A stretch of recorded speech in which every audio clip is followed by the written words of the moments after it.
বহু বছর আগের কথা। অরুণা মাসিমার ডায়েরি থেকে পড়ে শোনাচ্ছি আপনাদের।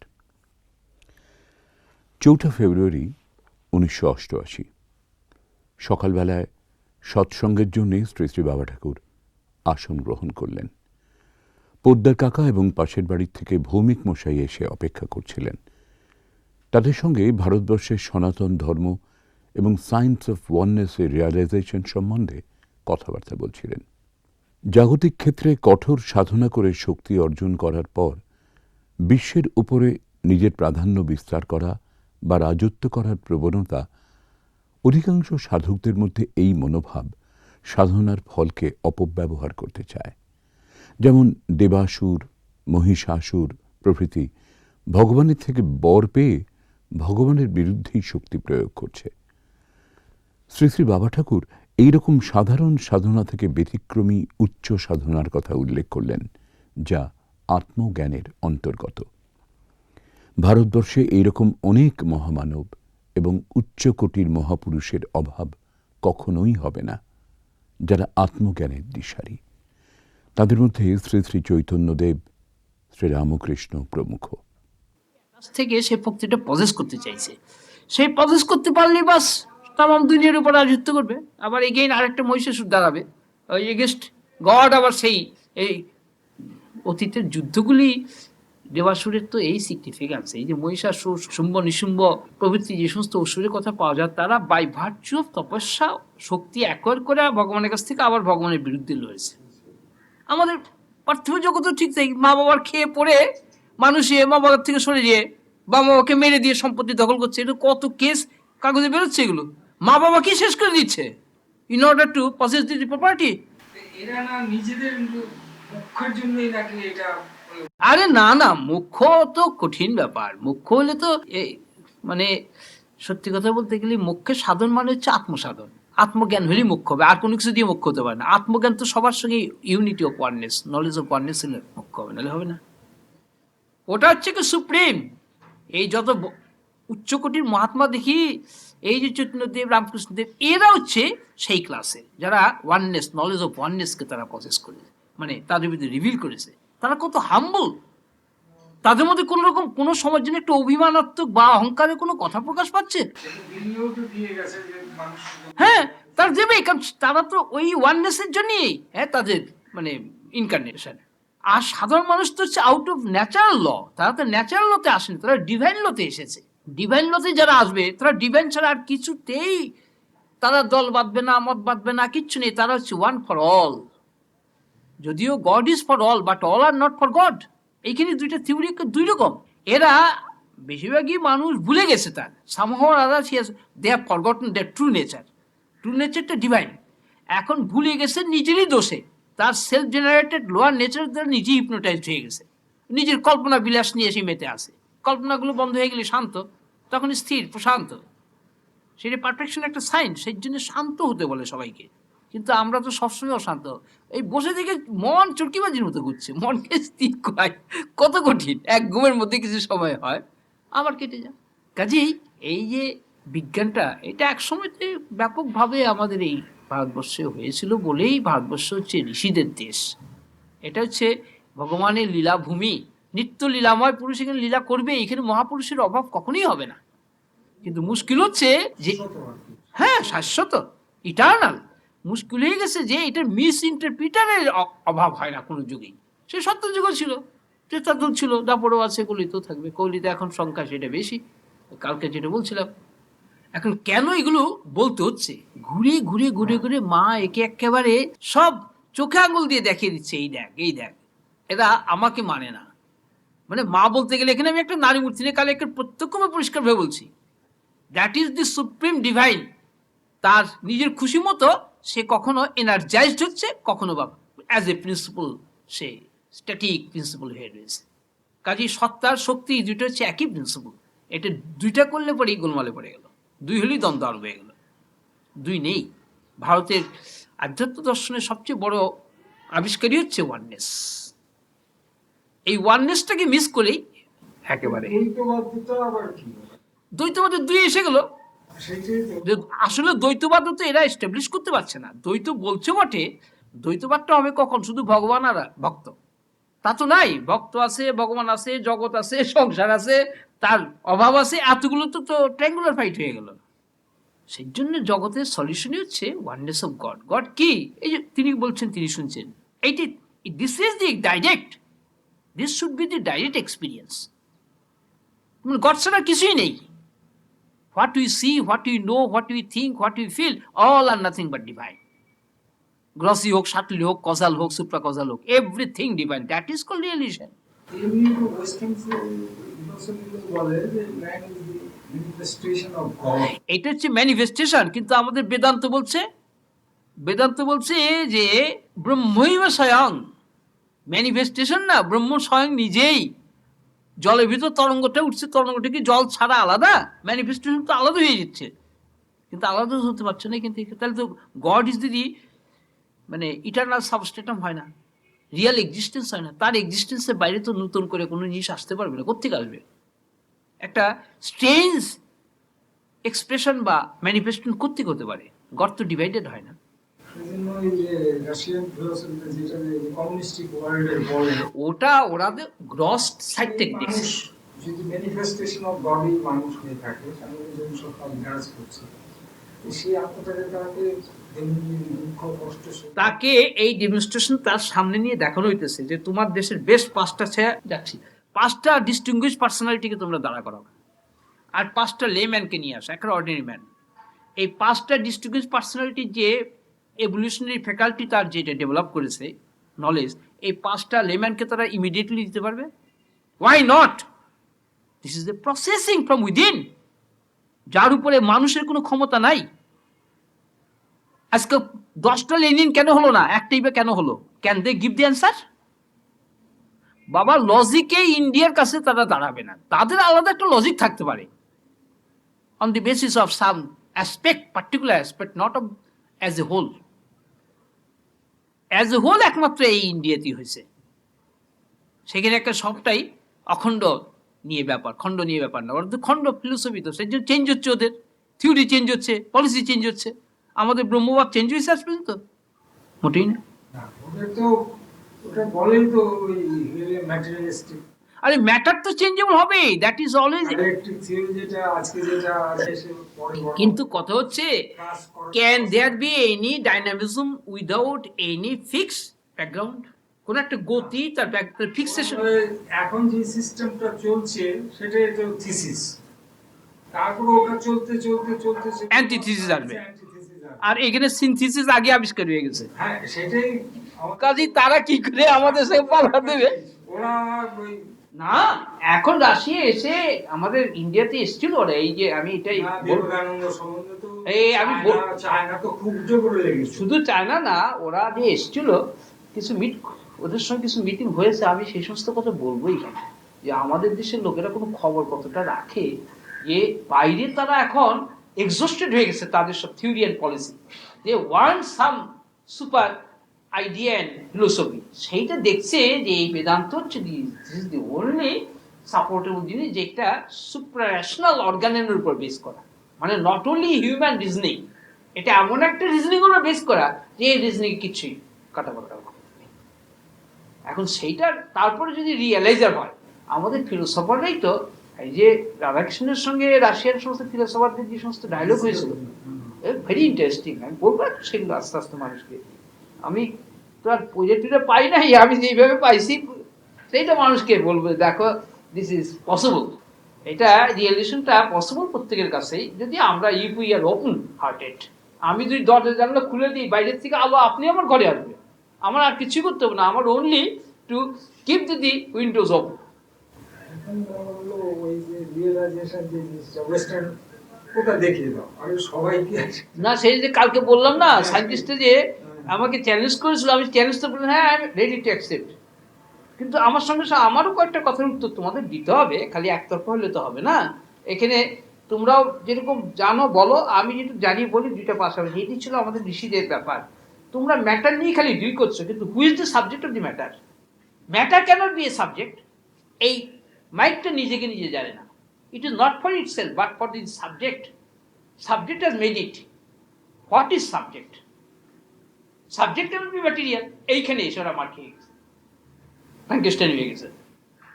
আমি কে তাই জানি না, আমি যা জানি তাই নিয়ে মাথা ঘামাচ্ছি। আসছেন একটু পরে শ্রী শ্রী বাবা ঠাকুর ভিতরে জলপান করার উদ্দেশ্যে উঠে গেলেন। ফিরে এসে শুরু করলেন। যত মতপথই তোমাদের থাকুক, কোনোটাই ভুল নয়, সবটার সঙ্গে সবটাই interlinked, because the background is one. তোমরা পরস্পর সঙ্গে মিলিত হয়ে চলবার চেষ্টা করো, তাতে তোমাদেরও ডেভেলপমেন্ট হবে এবং মাস বা পাবলিকের পক্ষ খুব হেল্পফুল হবে। তোমাদের মধ্যে যদি ডিফারেন্স ওপিনিয়ন হয়, তোমরা ইউ ক্যানট ইমপ্রেস পিপুল, আর তোমাদের এটা এফেক্টিভ হবে না। ভালো জিনিসও পরিবেশনের দোষে ত্রুটির জন্যে অনেক সময় ডিফেক্টিভ হয়ে যায়। তো এত সব মহাজনরা আসছেন, তারা এত কঠোর তপস্যা সাধন ভজন করে সত্যকে যেইভাবে যে ভঙ্গিমায় জেনে থাকুন তিনি জগতের কাছে দিয়ে যাচ্ছেন, সেটাকে যদি ইউটিলাইজ রাইটলি না করতে পারে, মানুষ নিজেরই কষ্ট পাবে। আফটারঅল ভগবানের রাজ্যে ভগবানেরই রাজত্ব, মানুষ ভগবানেরই প্রকাশ ভঙ্গিমা, ভগবানই স্বয়ং। প্রথমে তো ভগবানই স্বয়ং মানুষ মানতে পারে না, ভগবানের অংশ, প্রকৃতি, প্রকাশ, সন্তান ইত্যাদি ভক্ত এইভাবেই গ্রহণ করে মানুষ। এনিহাউ ফাইনালি গিয়ে দেখে যে না, what ever is the divine himself or herself. এই হারসেলফ বলতে গেলেই আরেকটা মুশকিল হয়ে যাচ্ছে, জেন্ডার নিয়ে তো আবার মাতামাতি করে কিনা, পুরুষ প্রকৃতি নিয়ে তো মাতামাতি করে। অ্যাকচুয়ালি সেই জন্যে তত্ত্বটা মানুষের কাছে ধরে নিতে, যে তত্ত্বের কোনো লিঙ্গ, বর্ণ বা ডিভিশন নেই। এটা হচ্ছে আমাদের মাইন্ডের এই যে ভেরিয়েশন বা ডিভিশন, ডুয়ালিটি বলি, প্লুরালিটি বলি, এগুলো হচ্ছে মেন্টাল। এই মাইন্ডকে কিভাবে সেই পূর্ণতার সঙ্গে যুক্ত রাখা যায় কনস্ট্যান্ট, সেই বিজ্ঞানটি হচ্ছে সবচেয়ে বেশি হেল্পফুল। এখন সেটা জোর করে কেউ কোনোদিনই পারেনি, পারবে না। এটা যে হয়েই চলছে, এই লাইনটাকে মানুষের ধরে নিতে হবে যে আমরা যেইভাবেই চলি না কেন লাইফে, আমরা যদি মানি যে আমাদের সত্তা এবং শক্তি ডিভাইন ধরে রেখেছে, ডিভাইনই চলছে, আমরা জাস্ট লাইক একটা এক্সপ্রেশন মাত্র, তাহলে পরে আমাদের অহংকার অভিমান কমে গেলেই আমরা ডিভাইন ল এবং ডিভাইন লাভটাকে আমরা ইজিলি নিতে পারব। মানে এটার জন্য আমাদের এত অ্যাসার্ট করার প্রয়োজন হবে না, টাইম, এনার্জি এত খরচা হবে না, প্রবলেম এত ক্রিয়েটেড হবে না। আমরা জীবনের সমস্যার সমাধান করতে গিয়ে যে আবার সমস্যা বাড়িয়ে ফেলছি, সেইটা এখন কোনো কথাই ঝাট করে মানুষের পক্ষে ফার্স্ট হ্যান্ড গ্রহণ করা খুব মুশকিল। আর বিশেষ করে এই জীবনের মধ্যে দিয়ে ঈশ্বরের এমনই এক মহিমা খেলে চলছে ভগবান, যেখানে ফার্স্ট হ্যান্ড কথা ছেড়ে সেকেন্ড হ্যান্ড কোনো কথা নাই এর কাছে। আমি শাস্ত্রের মুখস্থ বিদ্যা আমার নাই, কারোর কাছে শোনা বিদ্যাও কিছু নাই। ভিতরে তিনি যখন যেরকম খেয়াল খুশি সমানে প্রকাশ করে যাচ্ছে, অপুরন্ত এর শেষ নাই। কিন্তু কনভেনশনালের সঙ্গে যারা যুক্ত, যারা বায়াস প্রেজুডিসড অলরেডি হয়ে আছে, they cannot accept the first hand talk. এটা পুরনো হয়ে যাবে, তখন তারা হয়তো দেখবে যে না, যেমন রামকৃষ্ণদেবকে তার ডিউরিং ইজ লাইফ টাইম তৎকালীন মনীষীরা নিতে পারেনি, দ্যাট ইজ দি রেকর্ড। চৈতন্যদেবের আমল ঠিক তাই। এটা স্বাভাবিক, শ্রীকৃষ্ণের সময়তে শ্রীকৃষ্ণের এগেনস্টই সব। তার দেহরক্ষার 800 বছর পরে his philosophy was approved and accepted by public. যখন বুদ্ধিজম স্টার্ট করে গেছে, সমস্ত হিন্দুজমকে কভার করে ফেলছে, তখন এইটা ক্লিয়ার আপ। এখন এগুলো হিস্টোরিক্যাল মানে ট্রুথ, এগুলোকে তো আর অবজ্ঞা করার উপায় নাই।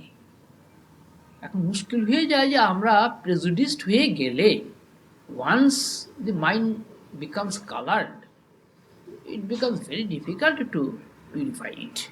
সেই জন্যেই যেটা বলছিলাম যে তিনটে জিনিস খুব একান্ত দুর্লভ, মানে very very rare in life. সেটা হচ্ছে একটা মনুষ্য দেহ ধারণ, এই জীবন লাভ, দ্বিতীয় হচ্ছে মুমুক্ষুত্ব, তৃতীয় হচ্ছে কনস্ট্যান্ট একজন সত্যদ্রষ্টা পুরুষ, অনুভব সিদ্ধ মহাপুরুষের সংস্রব।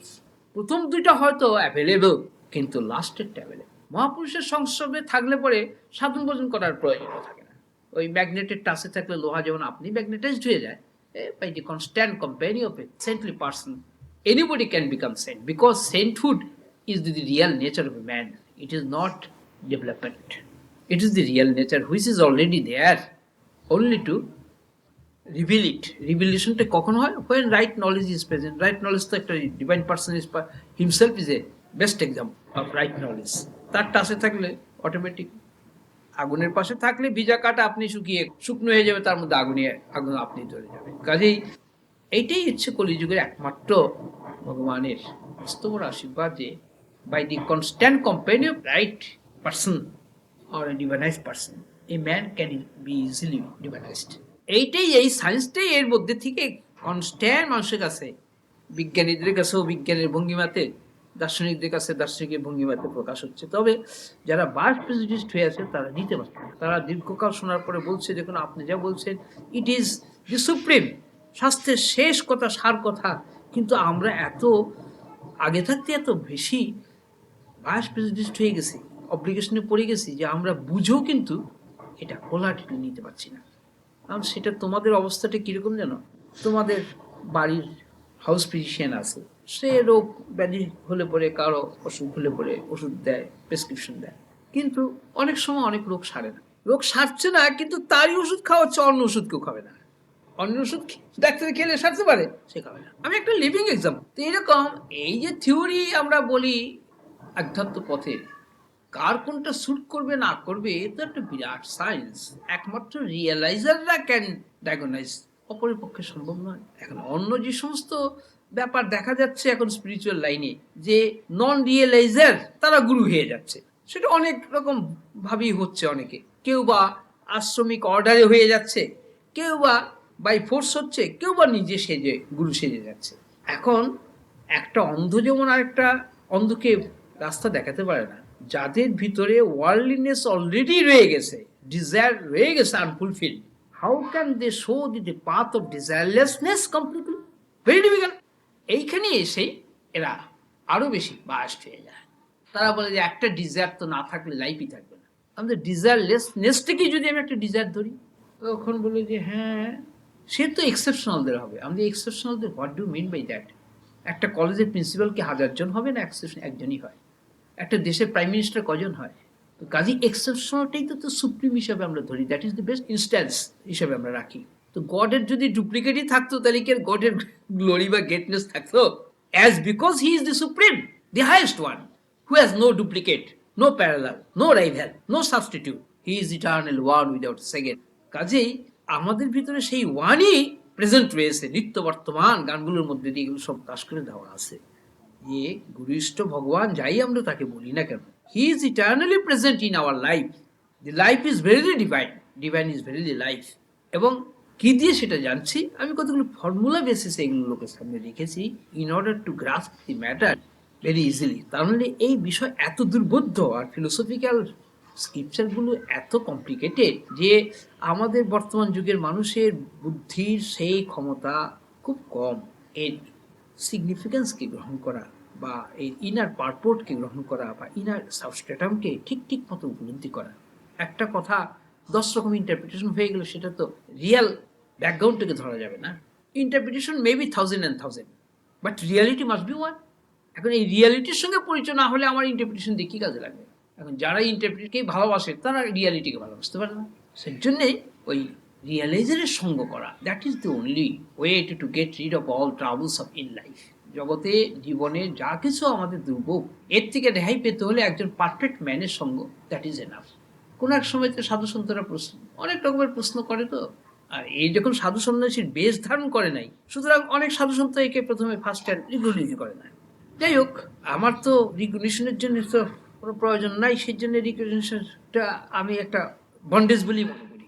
বন্ধনের 8টা কারণ আমি আবিষ্কার করেছি ভিতরে, তার মধ্যে recognition is one of them, reservation is another, and নিজের রেজলিউশন ইজ অ্যানাদার। এরকম 8টা অক্টোপাস বলেছি। এই 8টা পাশের থেকে রেহাই পেয়েছে এরকম জীবন বড় দুর্লভ সত্যি, যার ভিতরে কোনো কামনা নাই, বাসনা নাই, স্বাদ নাই, আহ্লাদ নেই, অথচ divinity is playing spontaneously at ease. That is the supreme. এবং সেই সুপ্রিমের যে গ্রেস, সেইটা প্রত্যেকেই পাচ্ছে, কিন্তু আমরা সবাই কনসাস না। আলো সবাই বাড়িতেই এসে পড়ছে, সবার দরজা জানলা বন্ধ থাকলে পরে সেই আলোটা আমরা পাবো। এই জন্যেই সেই আলোটা বুঝবার জন্যে আমাদের একটা লাইট দরকার হয়। A candle which is already lighted, that candle can illumine all others equally. প্রত্যেকটি ক্যান্ডেলের আলো একই রকম, ডিফারেন্ট না।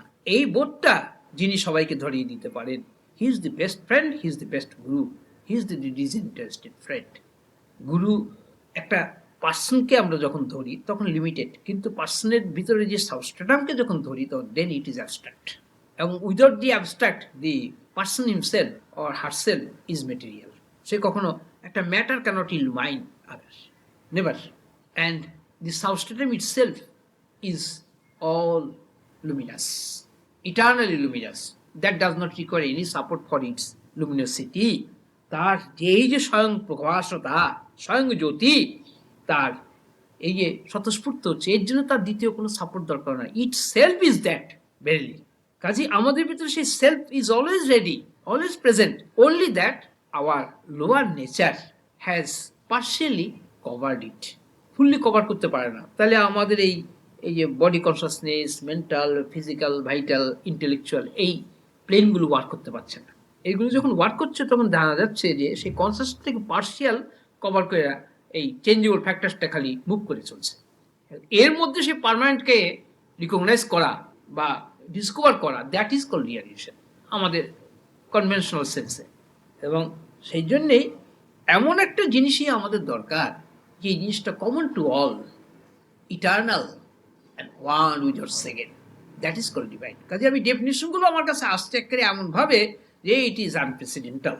পূর্ব সমস্ত যে সমস্ত শাস্ত্র বাক্য তার সঙ্গে কোথাও ক্ল্যাশ করছে না, অথচ ইট ইজ নট দি সেম ওয়ার্ডস। এই ওয়ার্ডসের মধ্যে এমন একটা অভিনবত্ব, নূতনত্ব, একটা বৈশিষ্ট্য আছে যার জন্যে জ্ঞানীগুণী পণ্ডিতরা বলছে যে এই অদ্বৈতের ভজন আপনার কাছে এইভাবে কি করে রিভিল করলো, আমরা এটা কিছুতেই বুঝতে পারছি না যে অদ্বৈত ব্রহ্মবাদের উপরে এত রসাল প্রেমের ভরা। আমি যে ব্রহ্ম প্রেমিক হবে না তো প্রেমিক হবে একটা মানুষ, এই যে ড্রামা, নাটক, নভেলে প্রেম দেখায়, এই প্রেম। ব্রহ্ম হচ্ছে রসময় পুরুষ, তিনি রসবই স রসরাজ, তার রসেই সব রসপূর্ণ হয়েছে, তিনিই সত্তা, তিনি সত্যি, তিনি স্বয়ং পূর্ণ, স্বয়ং প্রকাশ, অনন্যম অনন্যধি। কি বলো তোমরা সেগুলোর সঙ্গে পরিচিত নও বলেই কথাগুলো এরকম উল্টাপাল্টা বলছে। একটা মানুষের ভিতরে যত রকম ভঙ্গিমায় যত মুডই খেলুক, তার ভিতরে একটা ব্যাকগ্রাউন্ডের রস না থাকলে এতগুলো ভঙ্গিমা কোত্থেকে আসছে? কাম, ক্রোধ, লোভ, মোহ, মদ, মাৎসর্য, এই ভেরিয়েশনগুলো কোত্থেকে আসছে? If there be no background behind it, and ব্যাকগ্রাউন্ডকে আবার কে দেখবে? Who is the subject of the subject? There cannot be two subjects in a man. কাজেই সেই সাবজেক্টকে আবার আত্মাকে আমরা দেখতে চাইছি, তার মানে আত্মার আবার সাবজেক্ট হতে চাইছি। That is the fallacy. মন কখনো আত্মাকে জানতে পারে না যতক্ষণ মন তার অস্তিত্ব আছে। মন ইজ এফেক্ট, আত্মা is the cause, effect cannot know the cause. কাজে এই যে ফর্মুলা দিয়ে জিনিসগুলোকে যখন মানুষের কাছে রাখা যায়, তখন আমাদের হাজার বছরের এই যে সব ডগম্যাটিক থিওরি এই ভেঙ্গে চুরমাচুর হয়ে যায়। কিন্তু সকলেই সেটা সহজে নিতে চায় না। চৈতন্যদেবের সময় তো সাংঘাতিক রকমের এই ওল্ড স্কুল অ্যান্ড নিউ স্কুলের মধ্যে ফাইটিং হয়ে গেছে। বিরাট বিরাট সমস্ত প্রতিভা, সেই প্রকাশ আনন্দ, অদ্বৈত প্রভু, তারপরে সার্বভৌম, এরা মহাপ্রভুকে প্রথমে মানতে পারে নাই, কারণ তারা ওল্ড স্কুলের। তারা বলছে এখনো অবতার আসতেই পারে না, শাস্ত্রে কোথাও লেখা নাই। মানে শাস্ত্রে লেখা নেই বলেই যে that would not be the truth. তোমরা এই ডগমেটিক এইটা, তাহলে ঈশ্বরকে তোমরা লিমিটেড করে ফেলছো। ঈশ্বরের capacity limited, as if you are the master of the God, it cannot be so. এখন সাধুরা এর মুখের কথাটা তো শুনে বলে যে এত তেজের কোত্থেকে, উনি যেভাবে যখন কথা বলেন তখন অদ্ভুত কতগুলো ব্যাপার দেখি, এটা কি করে? অথচ উনি আমাদের মতো কনভেনশনাল শাস্ত্র পড়েন নাই, কারো কাছে শুনে কিছু শিখবার বা শুনবার সুযোগ পান নাই, তখন ভয় পেয়ে যায়, উত্তর তো আর দিতে পারে না, প্রতিপক্ষ সাজে অনেক, শেষে আর আপনি গলে যায়। তাহলে দেখো, আমার কোনো ক্রেডিট নাই, তোমারও নাই। You are also an example of the same reality as I am. Don't think that God is only one person. No. If there be any God at all, God is one and all. This is the first time expression. যদি ভগবান থেকে থাকে, তোমরা শত শত জ্ঞানীরা বসে বিচার করে দেখো, সেই ভগবান তাহলে যা কিছু আছে সবই ভগবান। তাহলে ভগবান বলে তোমাদের এই ইমাজিনেশনে কোনো মূল্য নেই। That imagination will lead to your damnation of the soul or your existence. That is not the truth discovered by the rishis. Kazi formula দিয়ে যখন এগুলো বলা হয় তখন সবাই বড় অবাক হয়ে যায় যে কি ব্যাপার, আমরা যা এতকাল মুখস্থ করেছি সেগুলো দেখি। তার মানে সেই ফাউন্ডেশন কোন যুগে ডিভাইন পার্সনে এসে কি প্রকাশ করে দিয়ে গেছে সেইখানে শেষ হয়ে থাকবে? Divine is it so small আর so limited and conditional? Can never be so. তিনি সত্য যুগে কি করে গেছেন, তেতায় কি করে গেছেন, তারপরে কি করে গেছেন, সেটা রেকর্ড আছে ঠিকই, কিন্তু that is not end, that cannot be so, it is ever new. তখনও লোকে অ্যাজ ইট ইজ নিতে পারেনি। তাদেরও দেখেছি বিরুদ্ধ শক্তির সঙ্গে অসম্ভব তার সমান রাইভাল বিরুদ্ধ শক্তির সঙ্গে ফাইট করতে হয়েছে রামচন্দ্রকে, শ্রীকৃষ্ণকে। কেন? যীশু খ্রিস্টকে তো ক্রুসিফিক্সই করে ফেললো। এবং যীশু খ্রিস্টের মতো এরকম বহু ডিভাইনাইজ পার্সনেজকে অ্যাসোসিনেট করে দেওয়া হয়েছে, তার প্রচুর রেকর্ড রয়ে গেছে। কাজেই সত্যের এগেনস্টে সবাই, কিন্তু কারো এগেনস্টে সত্য নয়। এ কিন্তু মারাত্মক সত্য এটি, সত্যের কোনো রাইভেল নেই, কিন্তু সত্য কারো রাইভেল নয়, সত্যের রাইভেল কিন্তু প্রচুর। এটি একটা মস্ত অদ্ভুত ব্যাপার from the lower plane, but from the divine standpoint, that is not a fallacy at all. সেই জন্য সবাইকে বলো, দেখো, at the very beginning of spiritual upliftment, ভিতর থেকে আমার এই প্রেয়ারই জেগেছিল যে my Lord or my God or my dear self, you are eternal, no doubt, but don't make me up and separate me and show anything diverted from the reality. যা কিছু করার তুমি স্বয়ং প্রকাশ করো তোমার নিজের মহিমাকে আস্বাদন করার জন্য। একটা ওয়ার্ড মোটামুটি রেডি করে এসেছি যে ওটাকে পাবলিশ করার জন্য দেওয়ার কথা বলা হয়েছে। এই সানাই তত্ত্বটা কি? বহু গানের মধ্যে সানাই কথাটা রিভিল হয়েছে। সানাই শব্দটার আসল তাৎপর্য কি, এইটাকে বলতে গিয়ে সমস্ত ইন্ডিয়ান ফিলোসফির সমস্ত সার কথাগুলো আপনি এসে গেছে ইংরেজিতে। 5 ফ্যাসেট রিয়ালিটি, একটা রিয়ালিটির পঞ্চমুখী সত্য। এই বাংলাতেও বলা হয়েছিল কিছু, সেটাকে বাংলাতেও রাখা হয়েছে পঞ্চমুখী তত্ত্ব। পঞ্চমুখী তত্ত্বের বৈশিষ্ট্যটা কি এখন মুশকিল হয়ে গেছে। ইমিডিয়েটলি এর অ্যাপ্রিসিয়েশনের কোন স্কোপ নাই। একটা পাত্রের মধ্যে যদি কোনো জিনিস ভর্তি থাকে, সেই পাত্রেতে নতুন করে কিছু জিনিস নেওয়া যায় না। সেইরকম আমাদের জীবনে বেশিরভাগই বায়াস প্রেজুডিসড হয়ে আমরা প্রি অকুপাইড হয়ে গেছে মাইন্ড অলরেডি। সেই মাইন্ডে ফার্স্ট অ্যান্ড টপ ঝাট করে দিতে পারে না। হয় পাত্র খালি করতে হবে, নয় নতুন করে আরেকটা জীবন লাভ করতে হবে। তো কাজেই পাত্র খালি করা তো খুব কঠিন ব্যাপার। To vacate the inner nature and allow the divine to play at his sweet will, আমরা কয়জনে সারেন্ডার করতে পারি? মন চায় না, মন ঈশ্বরকে চাইছে না, ঈশ্বরের কাছ থেকে কিছু শক্তি চাইছে। তাহলে তো বাহাদুরি করতে পারবে না, খেল দেখাতে পারবে না। তো একবার একজন এসেছিল, সে অনেক জায়গায় ঘুরে টুরে এসেছে, কোথায় কার কাছে কি সংবাদ পেয়ে যায় না, এসে 2-1 দিন মিট করেই বললো যে আপনি আমাকে রিয়েলেশন দিয়ে দেন। আমি রিয়েলেশন দেবার কে? কয় না, ওই সমস্ত ইসলামী টাজমি বুঝি না। আকারে এমন ভাবে কথা বলতে আরম্ভ করলো অ্যাজিব যেন তুমি তো নিজে মস্তান হয়েই এসেছ, আর ভগবানকে তুমি মানবে কি করে? রিলেশন তো ওর হবে কি করে? তুমি তো নিজেই নিজের অন্তরায়। You have become the obstacle or hindrance to your own realisation. Be humble. ভগবানকে পেতে হলে হাম্বল হও আগে। Don't grumble but be humble. তো তর্ক করলো যে নেই, এসে কবি নেই হো সকতা है। আর তুমি যার কাছে এসছো এর কাছে কিছু নাই, একটা মহাবোম শূন্য হয়ে বসে আছে। তবে হ্যাঁ, এই শূন্যের প্রভু মালিক যিনি, তিনি এই শূন্যের বুকে নিত্য বিরাজমান, নিত্য খেলে। তাকে ধরতে হলে সবসময় শরণাগত হয়ে থাকতে হবে, তাকে মানতে হবে, তাকে জানা নয়। তাকে জানতে গেলে নিজে সাবমিট হয়ে গেলে, মানতে গেলে তার বুকে, ছোট শিশু যেমন মার বুকে থাকে, সেই রকম প্রিয় ভক্ত ভগবানের বুকে নিত্য বিরাজ করে। ভগবানের প্রিয় হলো ভক্ত, ভক্তের প্রিয় হলো ভগবান। এখানে আর কোনো প্রশ্ন নাই। ভক্ত কি করে হওয়া যায় সেটার জন্য নিজের কোথায় দোষ ত্রুটি আছে ফাইন্ড আউট করে নিজের দোষকে নিজে তার চরণে সঁপে দাও। Surrender yourself unconditionally. Don't glass, don't complain against any one of the creation. কারো বিরুদ্ধে কোনো অভিযোগ রেখো না, তাইলে আর তার সঙ্গে যুক্ত থেকেও তুমি তার অনুভূতি পাবে না। মুশকিল কি, আমাদের মন মানে না। মন সাংঘাতিকভাবে বিট্রে করে নিজের সঙ্গেই। এর জন্য জ্ঞানীদের ভাষায় মনই হচ্ছে মায়া, আর আলাদা মায়া নেই। মন অতিরিক্ত কোনো মায়া নেই, মনই মায়া। আবার মনই মা হয় যদি মনকে কেউ মানতে পারে, তাহলে মনই গুরু হয়ে তাকে সাহায্য করবে। এইটাই সদ্গুরুগণ ধরিয়ে দেয়, আর কিচ্ছু না। যে God is there in you, এইভাবে তাকে ধরো, তার নাম করো, তার জপ করো, তাকে মানো, তাকে দিয়ে সবকিছুকে ব্যবহার করো, দেখবে তোমার জীবন ধন্য হয়ে যাবে, পূর্ণ হয়ে যাবে। We are born not to suffer, are not to rule over others, but to discover our oneness with the divinity, our true nature. এগুলো আমি একেবারে ফর্মুলা দিয়ে একেবারে এমনভাবে সেট করা সমস্ত বেরিয়ে এসছে যে এগুলো শুনি সবাই খুব হয়ে যাচ্ছে যে, কিন্তু মানতে পারছে না সবাই, কারণ এত সাধু সাজেনি তো, সন্ন্যাসী না, সাধু না, কিছু না, মানে কি করে? সাধু শাস্তে কখনই রাজি না, কারণ আমি তো অসাধু হইনি, সাধু হতে যাবো কেন? রোগ হলে তবে তো ডাক্তার ডেকে চিকিৎসা করার দরকার, সুস্থ রোগ কি চিকিৎসা করে ডাক্তার ডেকে কি গো? তা আমি অসাধু হলে তো সাধু হতে যাবো আবার? আমি অসাধু না, আমি সাধু দেন হৃদয়ের গভীরে যাও, তারপর টের পাবে, বাইরের থেকে কিছু টের পাবে না। শোনো, লিটনকে নির্দেশ দিচ্ছিলেন শ্রী শ্রী বাবা ঠাকুর।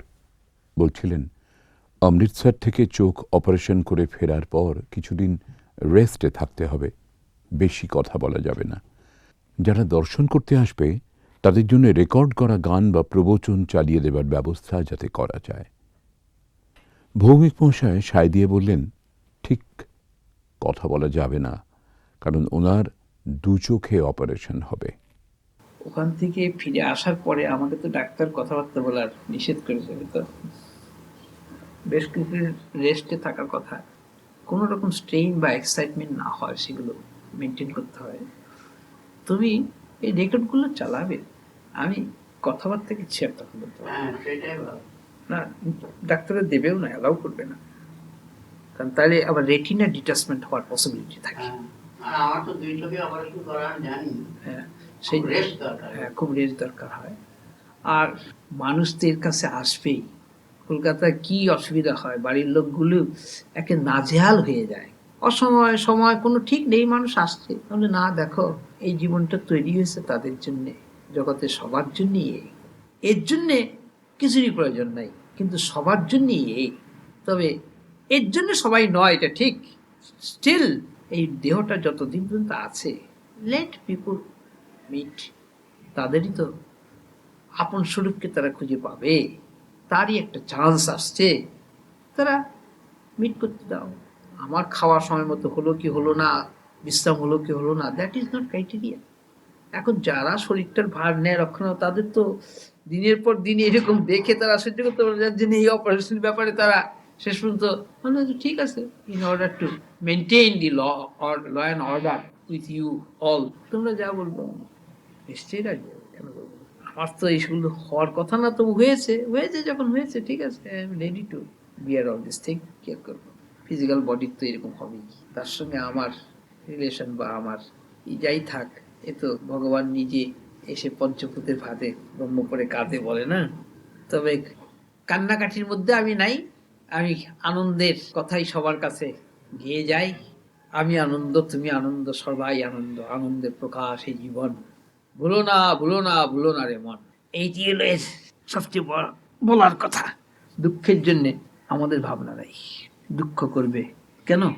আমরা ভুল করে দুঃখ করি, দুঃখ বলে জিনিসটা হচ্ছে ভ্রান্তিমূলক। ঈশ্বরকে যদি কেউ মানে, তার দুঃখর প্রশ্নই উঠতে পারে না। মানে যারা মতবাদের সাধন করে, এরকম বহু আসে, তারা পরিষ্কারই বলে আপনাকে কিন্তু আমরা মানতে পারবো না, এই দেখতে এলাম, লোকে বলে বেশ করেছেন, মানবেন কেন আমাদের?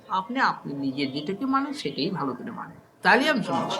আমরা তো এদের কনভেনশনাল থেকে আপনার বিশেষ তফাৎ তো আমরা বুঝতে পারছি না। না বাবা, যারা মতবাদের আছে তাদের বড় সাংঘাতিক গোড়ামি। সে এখন যদি ইসলামে না, ইসলাম না, আমাদের হিন্দু ধর্মের মধ্যে ইউ ডোন্ট নো, হাজারো রকমের মত আছে, প্রত্যেক মত তারা তাদের মতের থেকে এক চুল নড়বে না। বাইরে সেটা প্রকাশ করতে গেলে তাদের অসুবিধা হয় বলে সবসময় তারা এক্সপোজ করে না, কিন্তু inwardly they are very much stick to their own principle. এটা একটা গ্রুপিজম, অ্যাকচুয়ালি ধর্ম, গুরু নানক বলুন বাবা, এইটা হচ্ছে আমাদের একটা অ্যাপারেন্ট কতগুলো কথা আছে না, সব একই, এইটা বোঝা হয়ে গেলে তো রিলেশন হয়ে গেল, then that is no difficulty at all in life. কিন্তু ডিফিকাল্টি যখন আসে তখন বুঝতে হবে যে এটা যদি এক এক গ্রুপে এক এক রকম যদি এখন মুশকিল হচ্ছে কি না, আমি তো কথাটা বলছি তো আমাদেরই ত্রুটির কথাই বলছি। গ্রুপিংটা কার? We the people who do not accept God as a whole or the supreme. আমি সেই কথাটি পয়েন্ট আউট চাকতে গেছি। সেটা হিন্দুর মধ্যে কি আছে? কেন থাকবে না, সবার মধ্যেই রয়েছে। ভগবানকে মানে না এরকম কোন মানা শব্দের অর্থ কিন্তু এই যে আমরা মানি যেরকম ধর্ম সেটাকে গোড়ামি বলা হচ্ছে, সেটাই বানাতে তো আমরা রিয়েলাইজার হতে পারছি না।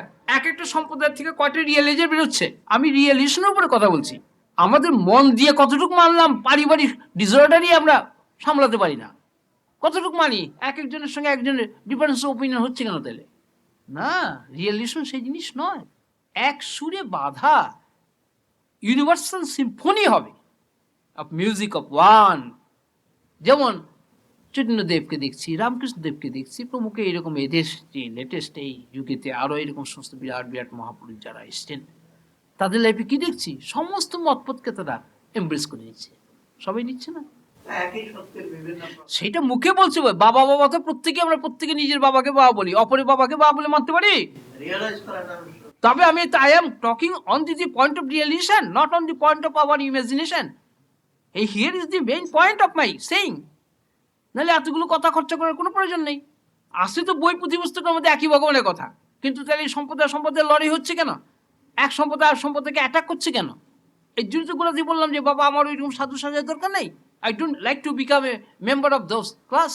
তার কারণ একই সূর্যকে আমি আলো পাচ্ছি বলে এই সূর্য আমার আর কারো না, আমি এই কথা বলতে আমি পারবো না, আমার পক্ষে সম্ভবই নয়। এইটাই তিনি বানিয়েছেন। এই এক একটা আধারে একরকম বানাচ্ছে, এই আধারে বানিয়ে এই সুর তিনি বাজাচ্ছেন। It is his own property. এইটুক শুধু সে বলে যাচ্ছে, আর কিচ্ছু না। এই যে অনন্ত বৈচিত্র্য সৃষ্টি হয়েছে, আমরা বাইরে বৈচিত্র্য দেখছি, আসলে বৈচিত্র্যটা কোথায়? মনটা কোথায়? বোধের মধ্যে। বোধশূন্য মনের কোনো মূল্য নাই, আবার মন শূন্য বৈচিত্র্য নাই। তাহলে সবগুলো যে এসে শুধু বোধের মধ্যে গিয়ে তো সে বোধময়ী হয়ে যাচ্ছে। তাহলে মনই থাকতে পারে কোথায়, বৈচিত্র্য থাকতে কোথায়? সেই বোধটা কি আমাদের খেলছে না? বলছি বটে মুখে আমরা, কিন্তু যাদের রিয়েলিশন হয় তাদের কিন্তু সমাধির গভীরে যে ওই অন্তরায়গুলো সব ডিসলভ হয়ে যায়। যেমন ধান সিদ্ধ করার পরে ধানের আর বীজ অঙ্কুরিত হবার আর থাকে না, সমাধির গভীরে না প্রবেশ করা পর্যন্ত আমাদের এই সেন্স অফ ইন্ডিভিজুয়ালিটি যাবে না। সমাধিটা কি করে আসবে? ওই অল অ্যাকসেপ্টেন্সের দ্বারা। অল অ্যাকসেপ্টেন্স করতে আমাদের মন রাজি হয় না। আমি ফ্যাক্টগুলো শুধু পয়েন্ট আউট করছি মানুষের কাছে। হয়তো আমার এই ফ্যাক্টের এগেনস্টে 1000 ক্রিটিসিজম হতে পারে, আই অ্যাকসেপ্ট দ্যাট, কিন্তু তারা আমার এই কথাগুলি অ্যাকসেপ্ট করবে না।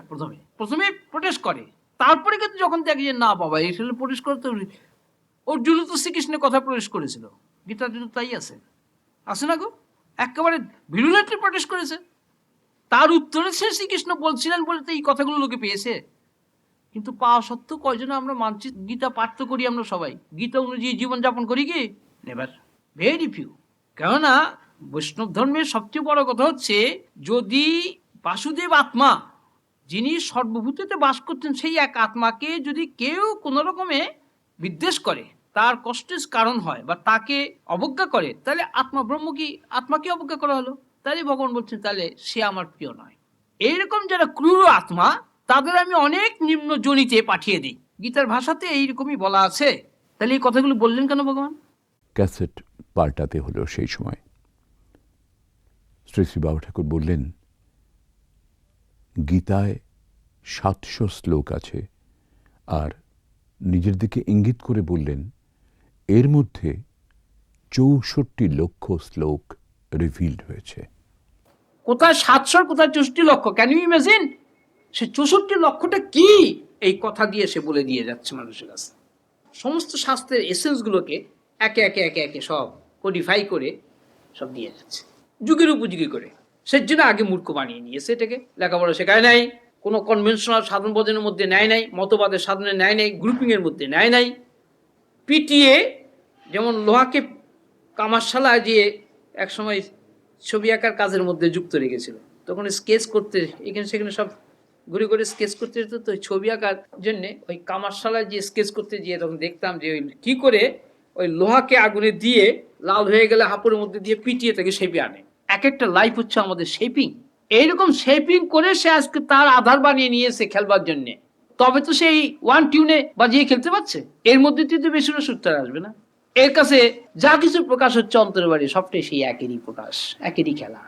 এই সুরটা বাজাবার জন্যে সে এই যন্ত্রটাকে বানিয়েছে। তো মালিক তো প্রভু তিনি। এখন তার আমি খেলছে এই আমির। এই আমি এখন একান্ত তার, আমার বলে আর জগতে কিছুই নেই। এই সুরটা কি অত সোজা? আমরা বলি তো বলে মানি, পারি কি রাখতে? সংসারে কেটে যায় না? লক্ষবার কেটে যাচ্ছে। আমাদের মনোপুত না হলেই আমরা অসন্তুষ্ট হচ্ছি, তখনই বিরুদ্ধাচরণ করছি। আমার তো বিরুদ্ধাচরণ করার উপায় নেই। কেউ এসে গালাগালি করে যাচ্ছে, কেউ এসে নিন্দা করে যাচ্ছে, আমি যে বাবা তুমি এই করে যদি আনন্দ পাও, বি হ্যাপি। আমি কিন্তু এতেই আনন্দ পাচ্ছি যে তুমি হ্যাপি হয়েছ। আমি হ্যাপি হবো বলে আমি কিছু করছি না। তোমার ভিতরে let that divinity rise up and play his divine game in his full form. এইটাই হচ্ছে আমার দর্শন। শুধু আমার মধ্যে আমার দর্শন না। What is the difference? My god is one and all, not an one individual form. ওই রামেতে কৃষ্ণতে ওইরকম ভাবে আমার ডিভাইনিটি আটকে যায়নি। It is what it was, what it is and what it will become. সব নিয়ে এই ডিভাইনিটি। এইটা অ্যাকসেপ্ট করা খুব কঠিন কি? জীবনের প্রতিটি কন্ট্রাডিকশনের মধ্যে মানা, এটি তো অভ্যাস করতে হবে বলা হয়েছে। আর তো কিছু না। যে কোন এক উপাদান নিত্য সমান, এর ভিতরে এই প্রশ্ন যখন জেগেছিল, এ তো পাগল হয়ে গেছিল। খালি নিজের ভিতরে সন্ধান করছে, কোথায় তুমি, সাড়া দাও। আর কোথায় আমি, কে এই আমি, কোত্থেকে আমি এসেছি, আমার কি অস্তিত্ব, জগতের সঙ্গে আমার কি সম্পর্ক, তুমি কোথায়, জগতের সঙ্গে তোমার কি সম্পর্ক, কোথায় তুমি আছো, তুমি আমার মধ্যে কোথায়, জগতের মধ্যে কোথায়, তুমি পরিষ্কার করে প্রকাশ করো, তুমি স্বয়ং প্রকাশ।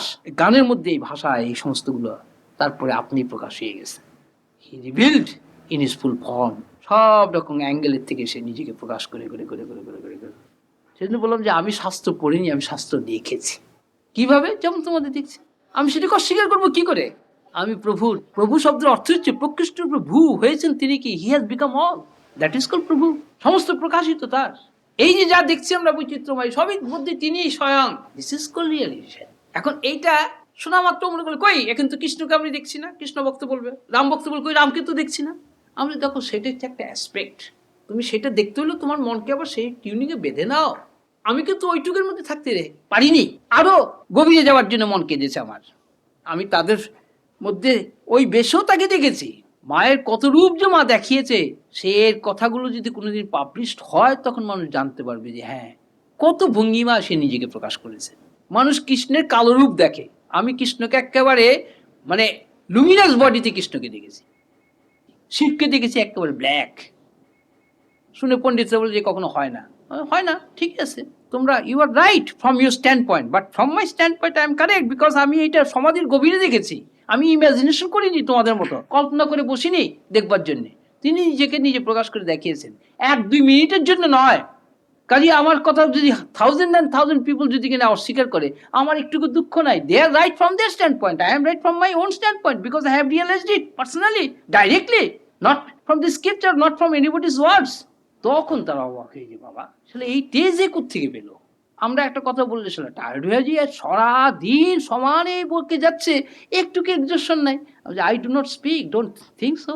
It is he who is speaking and it is he who is listening himself directly. That is my realization. তখন বলি এই তো আসলে পিকুলিয়ার ব্যাপার। আমরা ভগবান সম্বন্ধে, এই সম্বন্ধে একটা অদ্ভুত কিম্বুৎকিমাকার চিন্তা করি, আর এর কাছে কিছুই না। গডের আবার লিমিটেশন কি? আমাদের মাইন্ড লিমিট করছে। That is the defect of our mind. As if এরকম হলেই ঠিক হবে, ওরকম হলেও মন ঠিক হবে না। আমরা একটা অবজেক্টকে চেয়ে বসি, ডিসাইড করি, সে অবজেক্টটা পাওয়া হইলে আবার আরেকটা অবজেক্ট চেয়ে বসি, তাই না? মন তো খালি এই চলছেই। সেই জন্য বলছে ন যত কাম কামনাং উপভোগের সাম্যতে, কামনা শেষ নাই। নেভার ইজ ডিজায়ার অ্যাপিজড, ডিজায়ার কখনো শেষ হয় না। যার ডিজায়ার নাই তার কোনো বালাই নেই। ডিজায়ারলেসনেস কি করে হওয়া যায়, সেইটি সবচেয়ে বড় কথা। যে কি করে, হাউ টু বিকাম ডিজায়ারলেস। সবই যদি ঈশ্বর হয়ে যায় তাহলে ডিজায়ারলেস হয়ে গেল। আর ঈশ্বরকে না মানলেই ডিজায়ার আসবেই, অবজেক্টিভ ডিজায়ার তার থাকবেই, নোবডি ক্যান ডিনাই ইট। এখন এগুলো কথাগুলো নিয়ে মানুষ হয়তো বিচার করে, কোনটা ভালো লাগবে, কেউ গ্রহণ করবে, কেউ গ্রহণ করবে না। চিরকালই এই হয়ে রয়েছে। লিভিং টাইমে কেউ গ্রহণ করে না। কেন গ্রহণ করে না তাও আবার দেখেছি, সেটাও দেখিয়েছে। নিমন্ত্রণ বাড়িতে ছেলে মেয়ের যখন বিয়ে বা কোনো কিছু উৎসব হয়, বাড়িতে কি হয়, মালিক তার কাছে এসে বলছে সে কি 5টা টাকা দেন তো, ওইটা আনতে হবে, সে 5 টাকা দিয়ে দিল। তখন আর রসিদ টসিদ কেউ দিচ্ছে না, কেউ কাউকে, অ্যাট র্যান্ডম যে যা বলছে দিয়ে দিচ্ছেন তিনি। বলে রসিদ রেখে দিও, সব চুকে টুকে গেল। আমি খুব র্যাশনাল টক করছি, কিন্তু তারপরে অপশন মতো সব একে ডাকছে, ওকে ডাকছে, তোকে ওই টাকা দেওয়া ছিল, কই রসিদ কোথায়, তাই না? সেই হিসাবে বসলো, টোটাল অ্যামাউন্টটা জানতে পারছে কত পরে, তাই না? কাজেই integral valuation of the reality in a life has been accounted for after the passing away of that life, not during the living period of that life. কোনোদিন কারো হয়নি। না রামচন্দ্রের, না শ্রীকৃষ্ণের, না বুদ্ধদেবের, না যীশু খ্রিস্টের, না চৈতন্যদেবের, না রামকৃষ্ণদেবের, না এরকম several thousand and thousand god মেনের। তারা চলে যাবার পরে কত রকমের মানে তার এস্টিমেট, কত রকম তার অ্যাকাউন্ট বেরোচ্ছে, কত রকম তার কীর্তিকলাপ প্রকাশ হয়ে পড়ছে। Why not during the period? তার কারণ হচ্ছে একটা বড় বট গাছের নিচে ছোট্ট একটা গাছ, সে কোনোদিনই বড় হতে পারে না। তাহলে বট গাছটা যে চলে গেল, কেটে দিল, তখন আলো হয় আসে। ওই রকম একটা পার্সোনালিটি আছে যেই বিবেকানন্দকে রামকৃষ্ণদেব নিয়ে আসলেন। আমি রামকৃষ্ণ বিবেকানন্দের কথাটা অনেক সময় ভিতরে আসে, এই জন্যে দ্যাট ইজ এ ভেরি, এই বর্তমান যুগের একটা বিরাট এক্সাম্পল। এরা দুইটা লাইফ, দুইটা ডায়াগোনালি অপোজিট ক্যারেক্টার একসঙ্গে মিট হচ্ছে। অরবিন্দ বলছে Ramakrishna represent the oriental reality and theory and science, Vivekananda of the occidental. তার মানে এ প্রাচ্যের ও পাশ্চাত্যের দুটো কিছুতেই মিট করছে না। ডিউরিং দি লাইফ টাইম রামকৃষ্ণদেবকে বিবেকানন্দ মেনে যেতে পারেননি। 11th আওয়ার পর্যন্ত তাই রেকর্ড আছে, বাবারা পড়ে দেখবেন, আমার কিন্তু পড়ার কথা বলছি না, আই হ্যাভ সিন ইট। রামকৃষ্ণ মিশনের সাধুরা পর্যন্ত অবাক হয়ে যায় এর জন্যে, কি করে এরকম ভাবে বলে, পড়াশোনা করেনি। আমি যে হ্যাঁ, তোমাদের সঙ্গে রামকৃষ্ণদেবের সম্বন্ধে কথা বলতে আমি রাজি না, কেন তোমরা রামকৃষ্ণের কথা আমি তো কয়বার পড়ছো?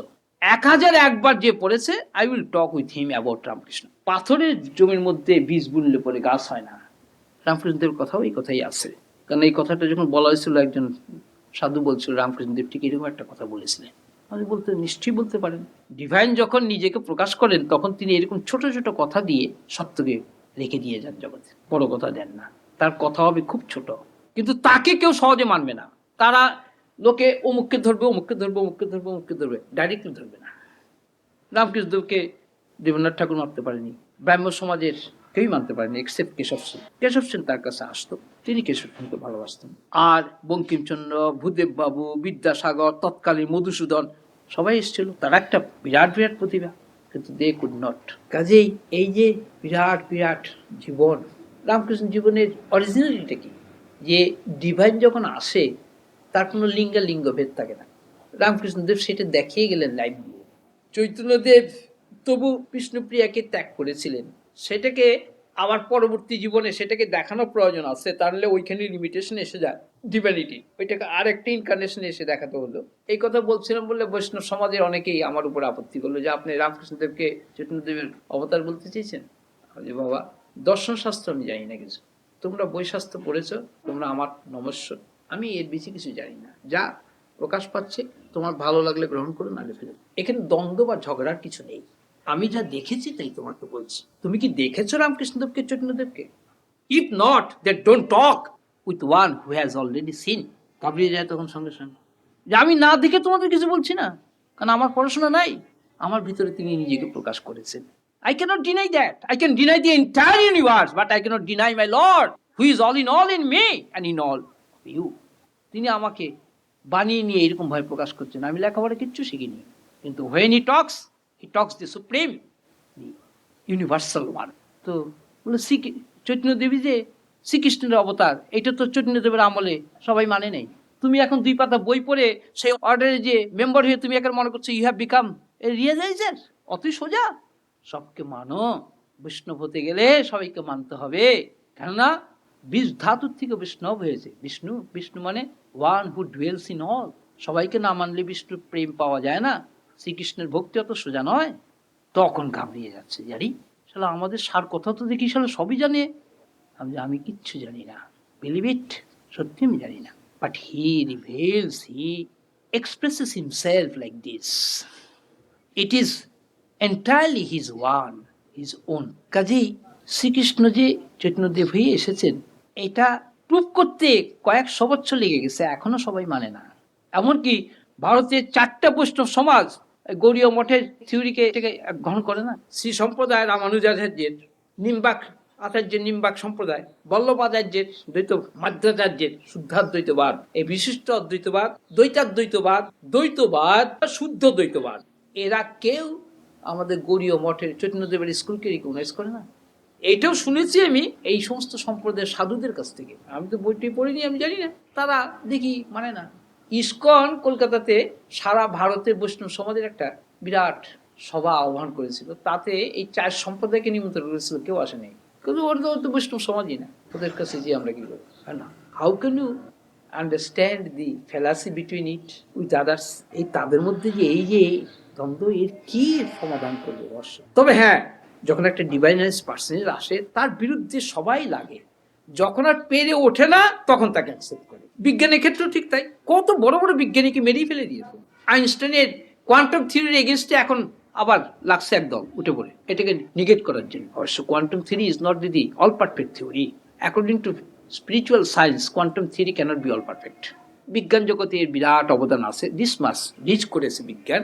তার কারণ আমি ঠিক বিজ্ঞানের সঙ্গে রিসেন্টলি যে সমস্ত আমার দর্শন, সেগুলো আমি কিছু কিছু বিজ্ঞানীদের কাছে আমি এক্সপ্রেস করেছি যে এই যে কোয়ান্টাম থিওরি, ইলেকট্রনিক থিওরি, আমি এগুলো কিছু পড়িনি, কিন্তু আমি এখানে টিভি মানুষ যেরকম দেখেন ঠিক এইভাবে দেখেছি। ফলে আমার কাছে এগুলো কিছুই না, এখন nothing, no difficult at all. সৃষ্টির প্রারম্ভে আমাদের ফিলোসফিতে বলছে যে ইন কোর্স অফ রিভেলেশন আকাশ তত্ত্ব প্রথম, পঞ্চভূতের মধ্যে আকাশ, 5 সার্কেল এলিমেন্টের মধ্যে আকাশ প্রথম ম্যানিফেস্টেড হয়। আকাশের গুণ হচ্ছে শব্দ আর ব্যাপ্তি, তার থেকে বায়ু তত্ত্ব, বায়ুর গুণ হচ্ছে শব্দ আর স্পর্শ, টাচ অ্যান্ড গতি। বায়ুর থেকে অগ্নি, শব্দ স্পর্শ রূপ কালার আসলো, ফর্ম আসলো। এর আগে ফর্ম ছিল না, ফর্মলেস। এই অগ্নিতে এসে ফর্ম আসলো। অগ্নিতত্ত্বের থেকে আসলো জল তত্ত্ব, জল শব্দ স্পর্শ রূপ রস গন্ধ এবং ফর্ম তো বটেই, জল আমরা ইন্দ্রিয় দিয়ে অনুভব করছি। জলের থেকে পৃথিবী, এখানে 5টা তত্ত্ব, শব্দ স্পর্শ রূপ রস গন্ধ, 5টা অ্যাট্রিবিউটস যুক্ত হচ্ছে পৃথিবী। এটা হচ্ছে 5 বেসিক এলিমেন্ট। এটা সাটল, এটা আমরা এই চোখ দিয়ে ইন্দ্রিয় দিয়ে জানতে পারি না, তপস্যার দ্বারা জানতে পারা যায়। এই 5টা পঞ্চতত্ত্ব একত্র হয়ে গ্রস পঞ্চভূত হয়েছে, 5 বেসিক এলিমেন্টস। শব্দ এটা তৃতীয় তেজ মরুদ্গম, যা দিয়ে গ্রস ইউনিভার্স তৈরি। তা দিয়ে আমাদের দেহ, ইন্দ্রিয়, প্রাণ, মন, বুদ্ধি, চোখ, এই থেকে তৈরি হয়েছে এর প্রফেশনাল ডিগ্রি দিয়ে। এখন এই যে সায়েন্স, এটা সায়েন্সের বিষয়।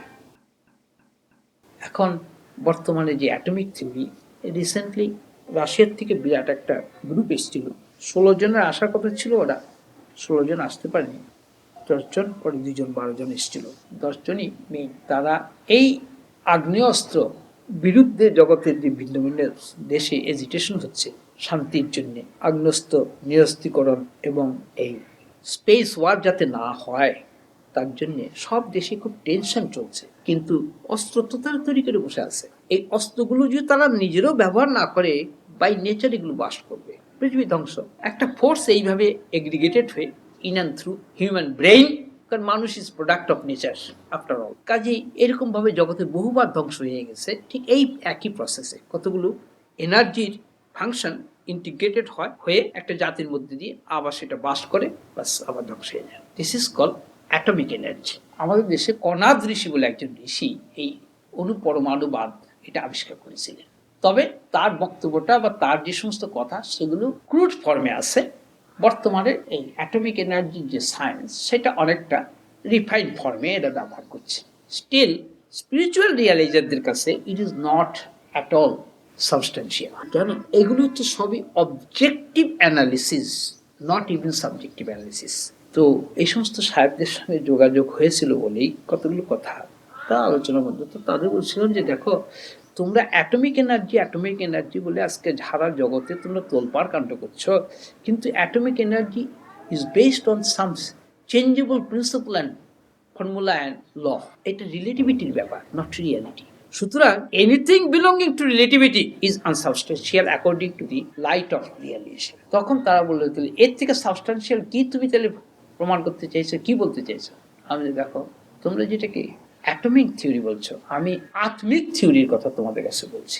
What is that? তখন আত্মিক থিওরি এসো। জনৈক ভক্তও তার ছেলে মেয়েকে নিয়ে এসে প্রণাম করলেন। বাচ্চা ছেলেটি হিন্দিতে কথা বলে। শ্রী শ্রী বাবা ঠাকুরের হাত থেকে টফি নিয়ে ছোট বোনের জন্য টফি চাইল হিন্দিতেই। সকলে হেসে উঠল। শ্রী শ্রী বাবা ঠাকুর ওর হাতে টফি দিয়ে বললেন, এসো, আমার মধ্যে হিন্দি আসলে তবে বলবে, নাহলে তো আমি বলবো না। সে যদি হিন্দিতে বলে কথা বলবে হিন্দিতে, যখন হ্যাঁ, আর ওর যেটুক প্রাপ্য সেটুক করলেই ফুরিয়ে গেল। আমরা সবাই তো ওই প্রাপ্যটুকের জন্য আসি জগতে, আর কিসের জন্যে? ले जा, बन के ले आना। बन कहाँ है? कहाँ? उधर ले आ, बन के ले आ।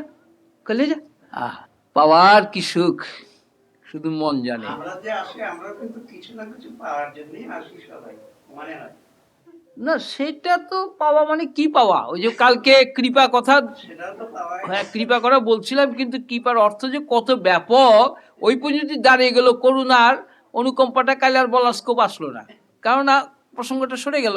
কিন্তু পাওয়ার জন্যই তো আসি আমরা। না পাওয়া তো বটেই, কারণ আমরা তো অভাব বোধের মধ্যে আছি কিনা, we have forgotten our true nature, we are to realise that, সেটা তো পাওয়াই।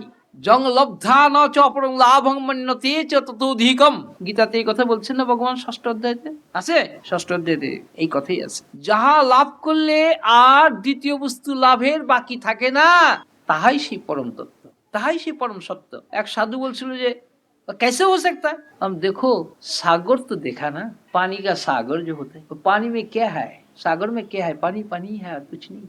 कितना पानी है वो तुम्हारी हिसाब में नहीं आएगा, हिसाब के बाहर में है, लेकिन जो बनाया वो पानी वो कौन है, देखा कभी ना, सुना उसको, कहाँ है वो पानी रूप लेकर के उसमें वो पानी बनाया, खुद भी पानी बन के रहा है, बाहर में नहीं है कहाँ। तो पानी में क्या है, जितना भी दुनिया है सब अपना अपना गति है, रूप है, नाम है, सब जब सागर में आ जाते मिलते हैं सागर के साथ, तब क्या होता है, उसको रूप सागर बन जाते हैं ना, अलग रूप नहीं रहता है, नाम नहीं अलग रहता है। कहाँ ये तो उपनिषद में बताया दिया गया, ऋषि लोग, हाँ तुम तो जानते है तो फिर भूल गया क्यों, हमारी बात पर तुम क्यों सवाल किया, कई बात गलती हो गई हमारी, तो तुम्हारी गलती अभी समझ लिया, ये गलती होता है, क्यों गलती होता है, तुम मानता ही नहीं, तुम हमेशा जानता है ऐसी तुम याद करते, जानते जानते जानवर बन गया तुम लोग, लेकिन मानते मानते मतवारा नहीं बना हुआ। और केदे फिर से सब ये क्या बात सुना दिया तुमने, ऐसी बात तो मीठा बात तो कोई नहीं हमको सुनाया जिंदगी में, ये क्या बात सुना दिया तुमने, मतवारा बन जाओ। ওই যে তোমাদের গানের মধ্যে দেওয়া আছে না, ও যা মাতোয়ারা, হরি নাম করতে করতে মাতোয়ারা হয়ে যাওয়া চাই, তবে তো সার্থক জীবন, নাহলে তো এই আমার আমার আমার এই বেটা চামার সহজে তো আর ছাড়ে না গো, দেহ খাঁচাতে চামার হয়ে বসে আছে, চামার গলাতে গালাগালি দিলাম না, এই দেহটা হাড্ডি মাংস চামড়া দিয়ে গড়া না, এর মধ্যে আবদ্ধ হয়ে আছে, সেই জন্য চামার। জন্মকারের লক্ষ্য হচ্ছে চামড়ার দিকে, আমাদের মন হচ্ছে চামার, এটা এর কথা না, ঋষিদের কথা। একদিন দর্শনের মধ্যে দেখলাম অষ্টবক্র ঋষি জনকের সভা, আমি তো শাস্ত্র পড়িনি, আমাকে শাস্ত্র দেখিয়েছে কৃপা করে, সেই জন্য তো এত সহজ এর কাছে এই জিনিস, পড়ে কি এই জিনিস হজম করা যায়, পাণ্ডিত্য হয়। আমি পণ্ডিত হয়ে কি করবো, কার জন্য পাণ্ডিত্য করবো, কার কাছে যে, সেই সভাতে অষ্টবক্রের মুখ থেকে এই কথা বেরিয়েছিল যে অষ্টবক্রের শরীরে 8টা বাঁকা ছিল, একটা লোক যদি এরকম 8 বাঁকা নিয়ে ঘুরে বেড়ায় তাকে কিরকম দেখায়। আচ্ছা, এরপর নয়ডা শ্রীরামকৃষ্ণ বিবেকানন্দ মিশন থেকে স্বামী ভক্তানন্দ এলেন। নিত্যানন্দ মহারাজ দিল্লিতে আসবেন, তার জন্য রিটার্ন টিকিট কাটতে নিউ দিল্লি রেলওয়ে স্টেশনে তিনি এসেছিলেন। 21 তারিখে মিশনে উৎসব আছে, এই উপলক্ষে নিত্যানন্দ মহারাজ শ্রী শ্রী বাবা ঠাকুরকে নিয়ে যাবেন, এরকম কথা তার সঙ্গে কলকাতায় হয়েছে। কার জন্য, আর তোমার তো আসছে, আর মহারাজ তো আসছে, আসবে আশা করছি অনেকগুলি যেমন মহারাজ কিছু বলেন না, মহারাজ ঠিকই সময় 20 তারিখ আমার সঙ্গে দেখা হয়েছে, আমার কাছে এসছি, চিঠিপত্র সব বিলি হয়ে গেছে তোমাদের সব 21 তারিখের, আসেনি, হ্যাঁ প্রিন্ট হয়ে আসেনি না, ওটা বোধ 17 তারিখে ইসের আসার কথা আছে, সত্যপ্রিয় তোমাদের এসপি মাদ্রাজে মহারাজের সঙ্গে উনি জয়রামবাটি দিয়েছেন, জয়রামবাটির থেকে ফিরে উনি মাদ্রাজ যাবেন, মাদ্রাজ থেকে ডাইরেক্ট বোধ হয় এখানে চলে আসবেন, কিংবা কলকাতা হয়েও আসতে পারেন, 17 তারিখ কি 18 তারিখ নাকি এসে পৌঁছবেন, এই পর্যন্ত আমাকে বলেছে। 5-7 দিনের মধ্যে পাঠাবে বলে যাচ্ছে, হ্যাঁ কাউকে দিয়ে হয়তো পাঠিয়ে দিতে পারে আগে, শিশির আসছে ওরা, শিশির, আচ্ছা শিশির ওরা আসছে 14 তারিখে, 14 তারিখ আসছে, তাহলে ওদের সঙ্গে পাঠিয়ে দেবে। আর মহারাজের কতগুলো কাজ আছে, আমার সঙ্গে কথা হয়েছে, যখন শুনলেন যে আমি আসছি এখানে, আমার ডেট ফিক্স হয়ে গেছে, তখন এসপিও এসেছিল তার পরের দিন, এসপি এসেও দেখা সাক্ষাৎ করে বলে গেছে যে আমার এই প্রোগ্রাম, আর উনিও বললেন যে আমি আপনার যদি পারমিট করে শরীর, আমি অল্প সময়ের জন্য হলো আপনাকে আমি নিয়ে যাওয়ার চেষ্টা করবো, কারণ তখন তো আমার চোখের তাকে রেস্টেড নেওয়ার অপারেশনের পরে ব্যাপার, তো উনি বললেন যে কন্ডিশন যদি পারমিট করে তাহলে নিয়ে যাবো। আর আবু পাহাড়ের থেকে আসছেন, হ্যাঁ গেটের করে সে 11 তারিখে আসছেন। 11 তারিখ গেটের করে সে কোন জায়গায় উঠবেন? কি কোনো আশ্রম ওনার বলতে পারি? আচ্ছা, তাড়াহুড়া নেই তো তোমার? না আছি একটা তো ওখানে আমি ও তাড়াতাড়ি যেতে হবে। দেখা করার জন্য আমি সেখান থেকে দিকে চলে এলাম। আমার মেসেজটা দিয়েছে বোধহয়, ওখান থেকে পাঠিয়ে দেবো। 3-4 তারিখের মধ্যে আসতে পারবো, অভিজ্ঞতা সেটা দিয়েছিল। আমি 3-4 তারিখের মধ্যে আসতে পারি। হ্যাঁ। মহারাজ অবশ্য জেনে গেছিলেন আমার ডেটটা ফিক্স, কিন্তু উনি বোধহয় সেটা ডিসক্লোজ করেন নাই ওখানে 3-4 তারিখ। 3-4 আমি সেই দিন তার কারণ মহারাজও, হ্যাঁ 3-4 তারিখে, তো আমি তো 3 তারিখে এসে পড়ছি এখানে, কালকে এসছি আমি। ঠিকই বলেছে। দাও। ডালিয়া ঘোষের সঙ্গে কথা বলছিলেন শ্রী শ্রী বাবা ঠাকুর। জানতে চাইলেন রান্নাবান্না করে এসেছেন কিনা। তুমি সকালে রান্না বান্না করে এসছো সব? তো এত, হ্যাঁ বাড়ির লোক আছে? আচ্ছা, ও তোমার বোন যে নেই ওই ইসে বোম্বে চলে গেছে? ও আচ্ছা, হ্যাঁ কার? ও তোমাদের তো আবার ওই পাট আছে একটা বাড়িতে নাকি? ও বুঝি গোর বুঝি মাছ টাছ ছাড়া খায় না? না ওখানে তো বলে গেছে আমাকে যে আসতে দেরি হবে, ওখানে আমার আর পার্টি আছে। হ্যাঁ বাইরে বাইরে বেশি খায়।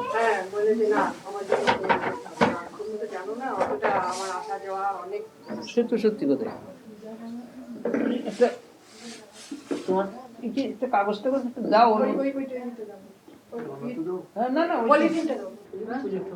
না 19 তারিখে বেলুড়ে হচ্ছে, ওইখানে হচ্ছে 21 তারিখে। 21 তারিখ হচ্ছে মানে রোববার। রোববার না হলে তো অসুবিধা সবার জয়েন করা।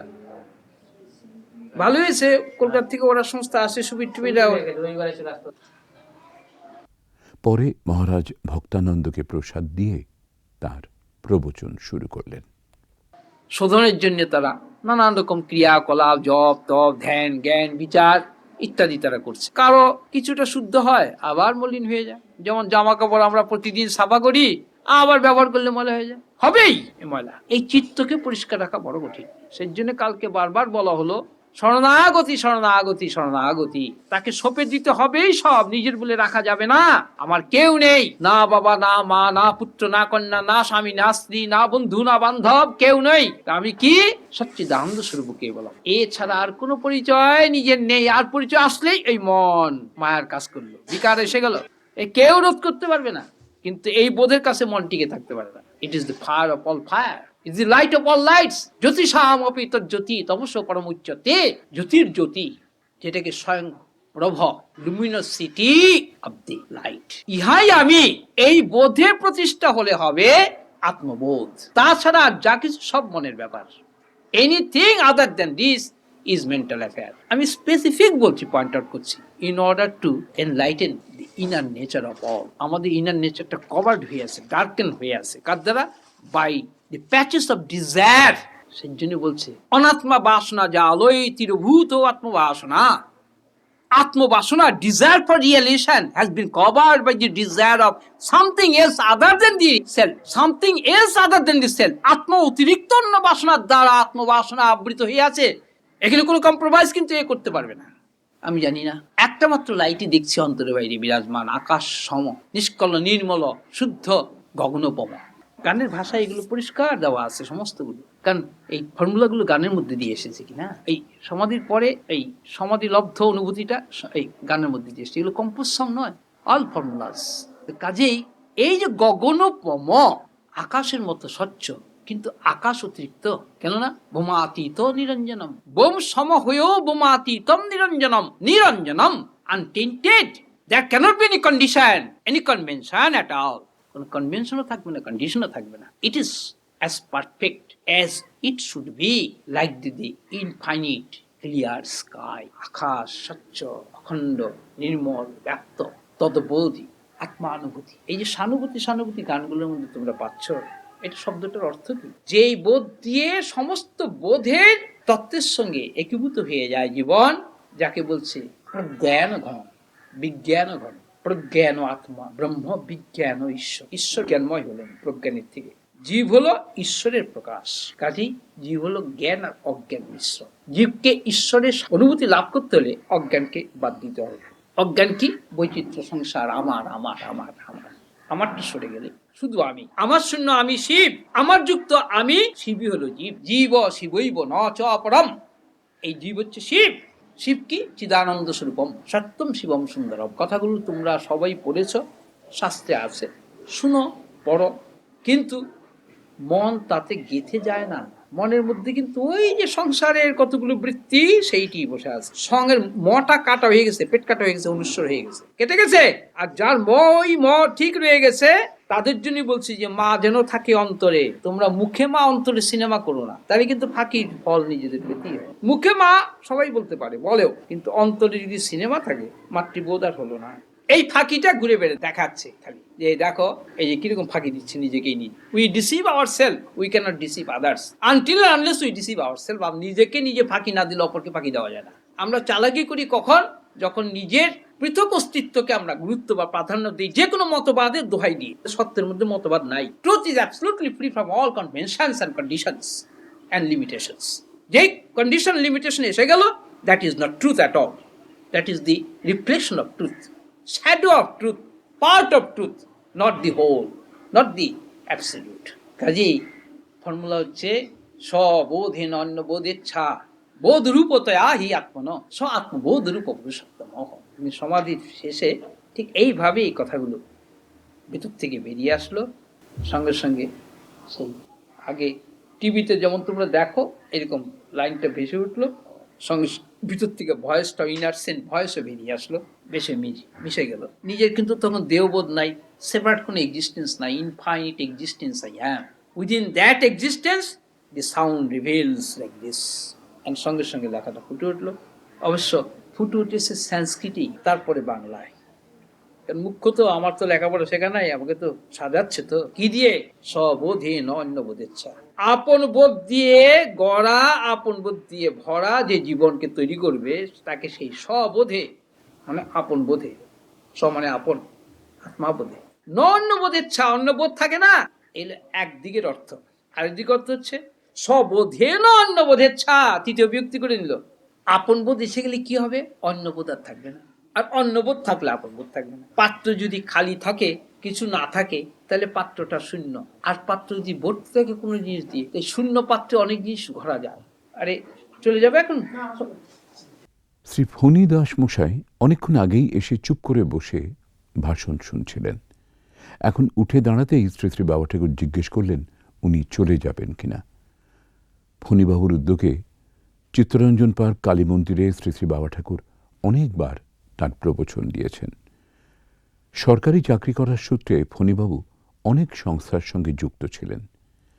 নিজের উদ্যোগে গ্রেটার কৈলাস দুর্গাবাড়ি, নিউ দিল্লি কালীবাড়ি, বেদ পরিষদ, এমন আরও নানা জায়গায় উনি শ্রী শ্রী বাবা ঠাকুরের প্রবচনের ব্যবস্থা করেছিলেন।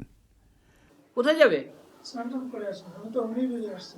তো প্রসাদ নিয়ে যাও, আর কিছু না হোক দুটি পেটে দিও সবাইকে, যে যতটুকু পারো সামান্য কিছু হলো। অন্য অপরকে দেওয়ার মতো পুণ্য আর নাই। ভগবান মহাপুণ্য করেছেন জগতে, কি দিয়ে? সবাইকে খাওয়াইয়া পড়ে। প্রকৃতি ঢেলে রেখে দিয়েছেন, প্রকৃতিতে তিনি তার অপরন্ত ভাণ্ডার। আমরা সেগুলোকে মিসইউজ করছি নিজের নামে ব্যবহার করে। এই হচ্ছে সর্বনাশের কারণ, আর কোনো কারণ। যেই আমার সরে গেল সেখানে আর কোনো বিকার নাই। আমার আমার ভাব দ্বারা গড়ে ওঠে বিকার, এই বিকার সামলাবার শক্তি নাই যে আমার। কথাগুলো খেয়াল করো ভালো করে।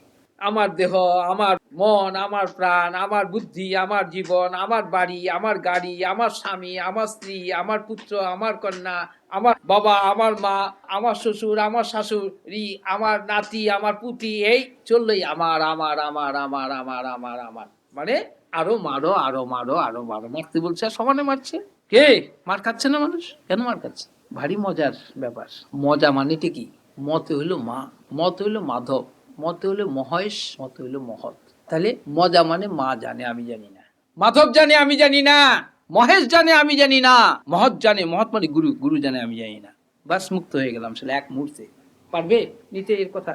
মনও মানে না, মন বলে দোষ শালার, আমি বলে অধিকার ছাড়বো, আমার অধিকার এতকাল পরে এত কষ্ট করে পেয়েছি সেটা ছাড়বো। কিন্তু একে যে ছাড়িয়ে নিয়েছে, বেদনা দিয়ে গড়েছে, এটাকে বেদনা দিয়ে ভরেছে, দুনিয়ার যত বেদনা দিয়ে ভরে তার মধ্যে থেকে বেদ স্বরূপ প্রকাশ করে দিয়েছে। তাই সবার কাছে শাস্ত্র নিজেই ফুটে উঠেছে। আমি শাস্ত্র কিন্তু পড়িনি, শুনিনি, কিন্তু শাস্ত্রকাররা মানতে রাজি না।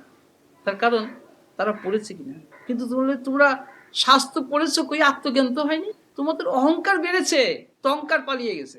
তোমরা তংকারে বাঁচছ না, অহংকারে বাঁচছ, আর মার খাচ্ছ। এত বড় পণ্ডিত জ্ঞানী সবাই যে বড় লেকচার দিয়ে আসলে বেদান্তের উপরে, ভাগবতের উপরে, বাড়িতে এসে নাতি তোমার কলমটা হাত থেকে ফেলে দিয়েছে, নাতির গালে এমন এক চর বসিয়ে দিলে নাতির কান কালা হয়ে গেল। তখন ডাক্তারের কাছে তুমি ছুটলে, কি ভুল করেছো মন তা তো তুমি জানো না। আবারও ক্যাসেট পাল্টাবার সময় হল। শ্রী শ্রী বাবা ঠাকুর ঠিক সেই মুহূর্তে একটি গান শুরু করেছিলেন, কি ভুল করেছ যে মন। শুনেনি, চলুন। কি ভুল করেছো মন তা তো তুমি জানো না, আপনার সনে স্বয়ং করেছো ছলনা। কি ভুল করেছো মন তা তো তুমি জানো না, আপনার সনে স্বয়ং করিছ ছলনা। যে দিল জীবন তোমায় তারে তুমি মানলে না, তারে তুমি মানলে না। কি ভুল করেছ মন তা তো তুমি জানো না, তা তো তুমি জানো না। স্নেহ দিয়ে প্রেম দিয়ে গড়েছে যে তোমারে, স্নেহ দিয়ে প্রেম দিয়ে গড়েছে যে তোমারে, আপন বোধে রেখেছে সে ধরে তোমায় হৃদয় পুরে, আপন বোধে রেখেছে সে ধরে তোমায় হৃদয়ে পুরে। তার কথা কেন গেলে ভুলে, তারে কেন স্মরণ করুণা। কি ভুল করেছ মন তা তো তুমি জানো না, তা তো তুমি জানো না। এই মনের ভুল ভাঙাবে কে? কে ভেঙে দিয়ে যাবে? একমাত্র সদ্গুরু পারে ভাঙাতে, সদ্গুরুরা পারবে না। যেই গুরুর আমার বোধ আছে সেই গুরু আর এই ভুল ভাঙিয়ে দিতে পারবে না, সে নিজেও অন্ধ, মহা মুশকিল। আর যেই গুরুর আমার বোধ নাই তাকে আবার সবাই মানে না, কারণ তার ঠাট নাই, পাট নাই, গাট নাই, ছাট নাই, বাট নাই, তার রটনা নাই, সে কিছু রটায় না। তারা সদসৎ বিলক্ষণ, তাদের কোনো মার্ক নেই, তারা স্বাভাবিকভাবে ঘুরে বেড়াচ্ছে। মুক্ত পুরুষকে আরেকজন মুক্ত পুরুষ ছাড়া কেউ চিনতে পারে না। মার্ক দিয়ে মুক্ত পুরুষকে চেনা যাবে না, ওটাও কিন্তু একটা ছলনা। ওই যে আগের গানটাতে কি বললো, কথাগুলো হচ্ছে ফর্মুলা, এইগুলি দিয়ে যাচ্ছে। কেন? নতুন যুগে নতুন যে জীবন গড়বে তার ফর্মুলাটা তৈরি করে রেখে যাবে। On the basis of all this formula a new life will grow, and in and through them the divine will play his all divine game, the sportful dramatic censored game of self-consciousness. এই কথাগুলো শুধু বলা হয়েছে। কাজী all these are unconventional, এর মধ্যে conventional second hand টক কিচ্ছু নেই। সেজন্য বলি আমি কিছু জানি না, কিছু দিয়ে আমি কি করব? পূর্ণ স্বয়ং যখন প্রকাশমান, আমি কিছু দিয়ে কি করব? আমার কোনো সম্প্রদায়ের প্রয়োজন নেই, দলমত পথের প্রয়োজন নেই, অখণ্ড ভূমা। সেই জন্যই ফর্মুলা দিয়ে গানে বেরিয়েছে, চাই না মাগো অধিকার তোরই ঐশ্বর্য ভান্ডারে, চাই না মাগো অধিকার তোরই ঐশ্বর্য ভান্ডারে, চাই না মাগো অধিকার। টাকা পয়সা ধন সম্পত্তি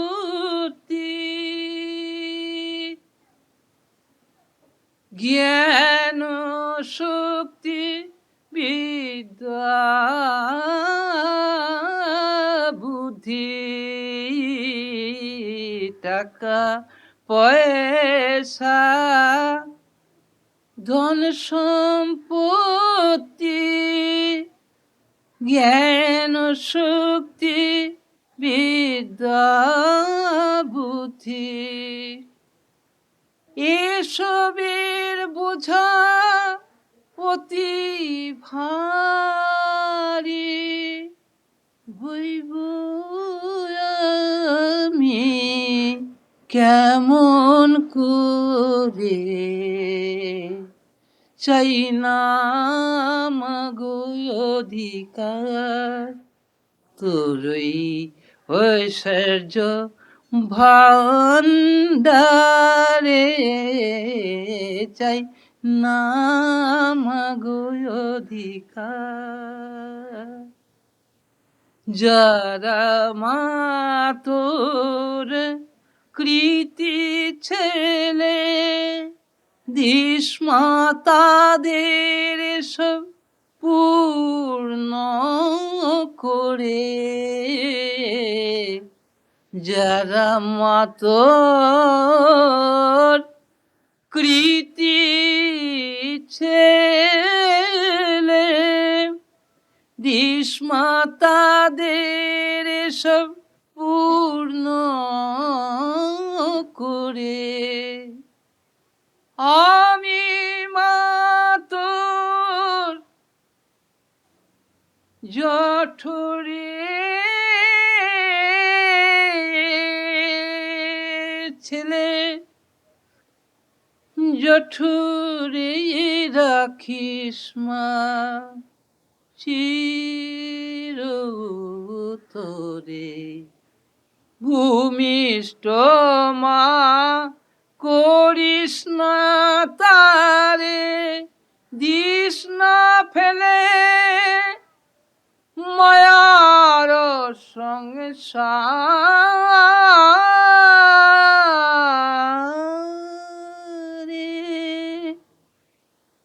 দিস না ফেলে নাম রূপের ঘরে, ভুলাইয়ে রেখে তারে মোহ ডোরে, বেঁধে আমি আমার ভাব দিয়ে ছল করে, তোকে ভুলে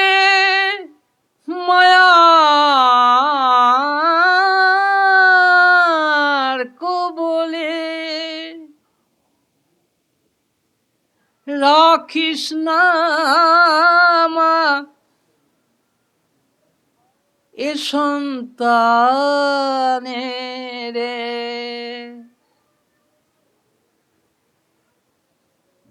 এই মিনতি করি মাগো, মা হয়ে মা মায়া সাজে, খেলিস না মা ছল করে, চাই না চাই না চাই না চাই না মাগো অধিকার তোরই ঐশ্বর্য ভান্ডারে, চাই না মাগো অধিকার। 22 বছর আগে এই ফর্মুলা দিয়ে এই গানটি এসেছিল সমাধির ভাঙার পরে। কাজে একে আর ভূমিষ্ঠ করার স্কোপ পায়নি ডিভাইন। এই অদ্বৈতের ঘরেই রয়ে গেছে, নারী কাটা হয়নি এর। কাজেই আমি দুইকে খুঁজে পাইনি অন্তরে বাইরে। আছে সেই একবোধ সত্তা, যাকে লোকে বলে ব্রহ্ম, যাকে বলে আত্মা। এর মা হলো আত্মা, একটা নারী মূর্তি না। বি কেয়ারফুল, এই কথা কিন্তু একটা কনভেনশনাল না।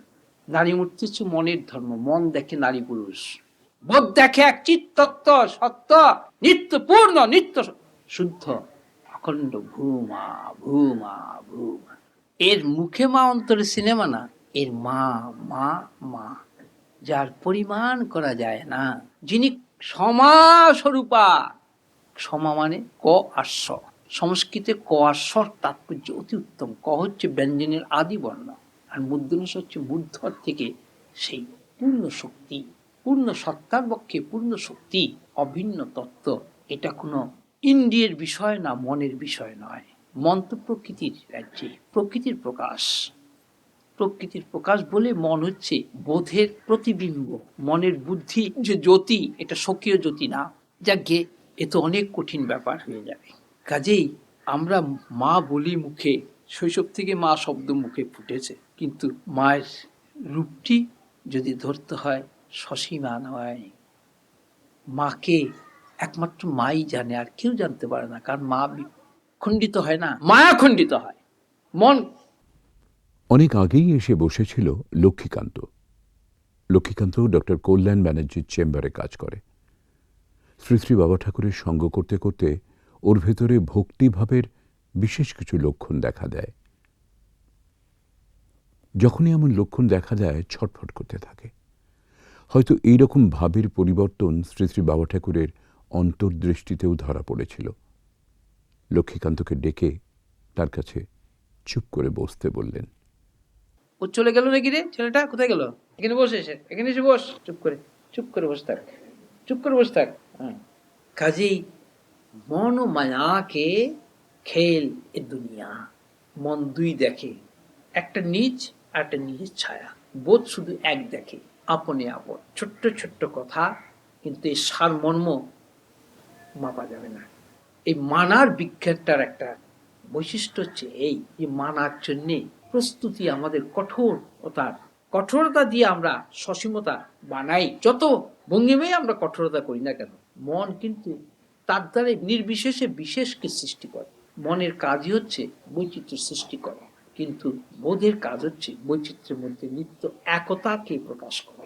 যত বৈচিত্র্যই থাকুক, রূপ নাম ভাব বোধ, বারবার কথাগুলো বলছি, খেয়াল করো। রূপ নাম ভাব বোধ হচ্ছে মনের সৃষ্টি, উপাদান কিন্তু চৈতন্য। রূপ অনুভূতি দিয়ে জানছি, মানুষ জানে, নাম অনুভূতি দিয়ে জানে, ভাব অনুভূতি দিয়ে জানে, কিন্তু বোধের যে বোধ, তার তো কোনো ভেরিয়েশন হতে পারে না। সেটি হচ্ছে আপনি আপন। যস্য ভাষা সর্ববিদম বিভাতি, যার প্রকাশের দ্বারা সব প্রকাশমান হচ্ছে। যেন ভান্তমনুভাতি সর্বম, যার দ্বারা সব জ্যোতির্ময় রূপ প্রকাশ পাচ্ছে, কিন্তু তং ন ব্যক্তি কষ্ট, তাকে আর কেউ জানতে পারছে। তাহলে আমাদের মন সেখানে যে গলে যাবে, মিশে এক হয়ে যাবে। দ্বিতীয় আরেকটা কর্তা সেজে বসে থাকতে পারবে না।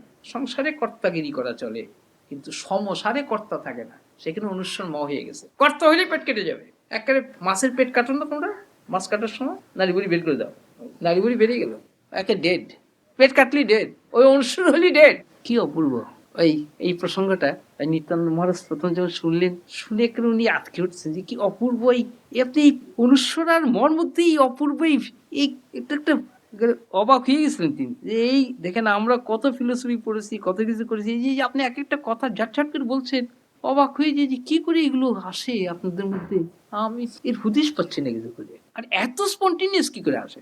দেখো, তুমি যদি সূর্যকে বলো, ও সূর্য তুমি এত জ্যোতি কোথায় পেলে গো, সূর্য কি বলবে যে আমি এই দিয়ে তো গড়া। তুমি যদি বায়ুকে বলে, বায়ু তুমি এইরকম প্রবাহিত হচ্ছে, গতি পাচ্ছ কোথায়, বলে যে আমি তো গতি দিয়ে তৈরি। তুমি যদি আগুনকে বলো যে আগুন তুমি তেজ পেলে কোথায়, এত জ্বলছো কি করে, বলে আমি তো এইভাবেই তৈরি। তো একে যখন জিজ্ঞাসা করে সবাই, বলে দেখো এই দিয়ে গড়েছে একে, তোমরাও তাই, কিন্তু তোমরা ভুলে গেছো, এ ভুলে নাই। শুধু তফাৎ এইটুকু, তোমাদের ভুল ভাঙাবার জন্য যা দরকার সেই সুর বাজছে শুধু। এই সুর শুনতে শুনতে শুনতে শুনতে তোমাদের হৃদয় পুড়ে এই সুর বেজে উঠবে, একই সুর। আমার তখন থাকবে না আর। ভক্ত গান করে একদিন, তখন লোকে জেনে গেছে যে এই শরীরটার ভিতরে অনেক কাণ্ড কারখানা ঘটছে, হ্যাঁ, লোকের মারফতে জানছে, কিংবা যাই হোক যেভাবে লোকে জেনে, বহু লোক তখন আসতো, মুখ ফুটে তখনও কথা এর বেরোয়নি, কিন্তু বেশিরভাগ সময় সমাধির মধ্যেই থাকতো। তো নানান রকম কারণেই লোক আসে, তাদের ব্যক্তিগত অভাব, চাহিদা, দুঃখ, কষ্ট, এই সমস্ত ব্যাপার নিয়ে শুনতাম। কোনো জবাব আসতো না ভিতর থেকে। অনেকে দুঃখ প্রকাশ করে যেত, কান্নাকাটি করে যেত, কয় বাবা একটু কৃপা করো। আমরা, কৃপা কে করবে তোমাকে, তুমি বাড়ির থেকে এখানে এসেছো, তুমি নিজে না তোমাকে কেউ এনেছে? হ্যাঁ, আপনি তো টেনে এনেছেন। আমি টেনে এনেছি, তুমি এটা এতকাল যে এক জায়গার থেকে আর জায়গায় গেছো, সেই জায়গাও কি আমি তোমাকে টেনে নিয়ে গেছিলাম? তা তো কমে, স্বীকার করছো না।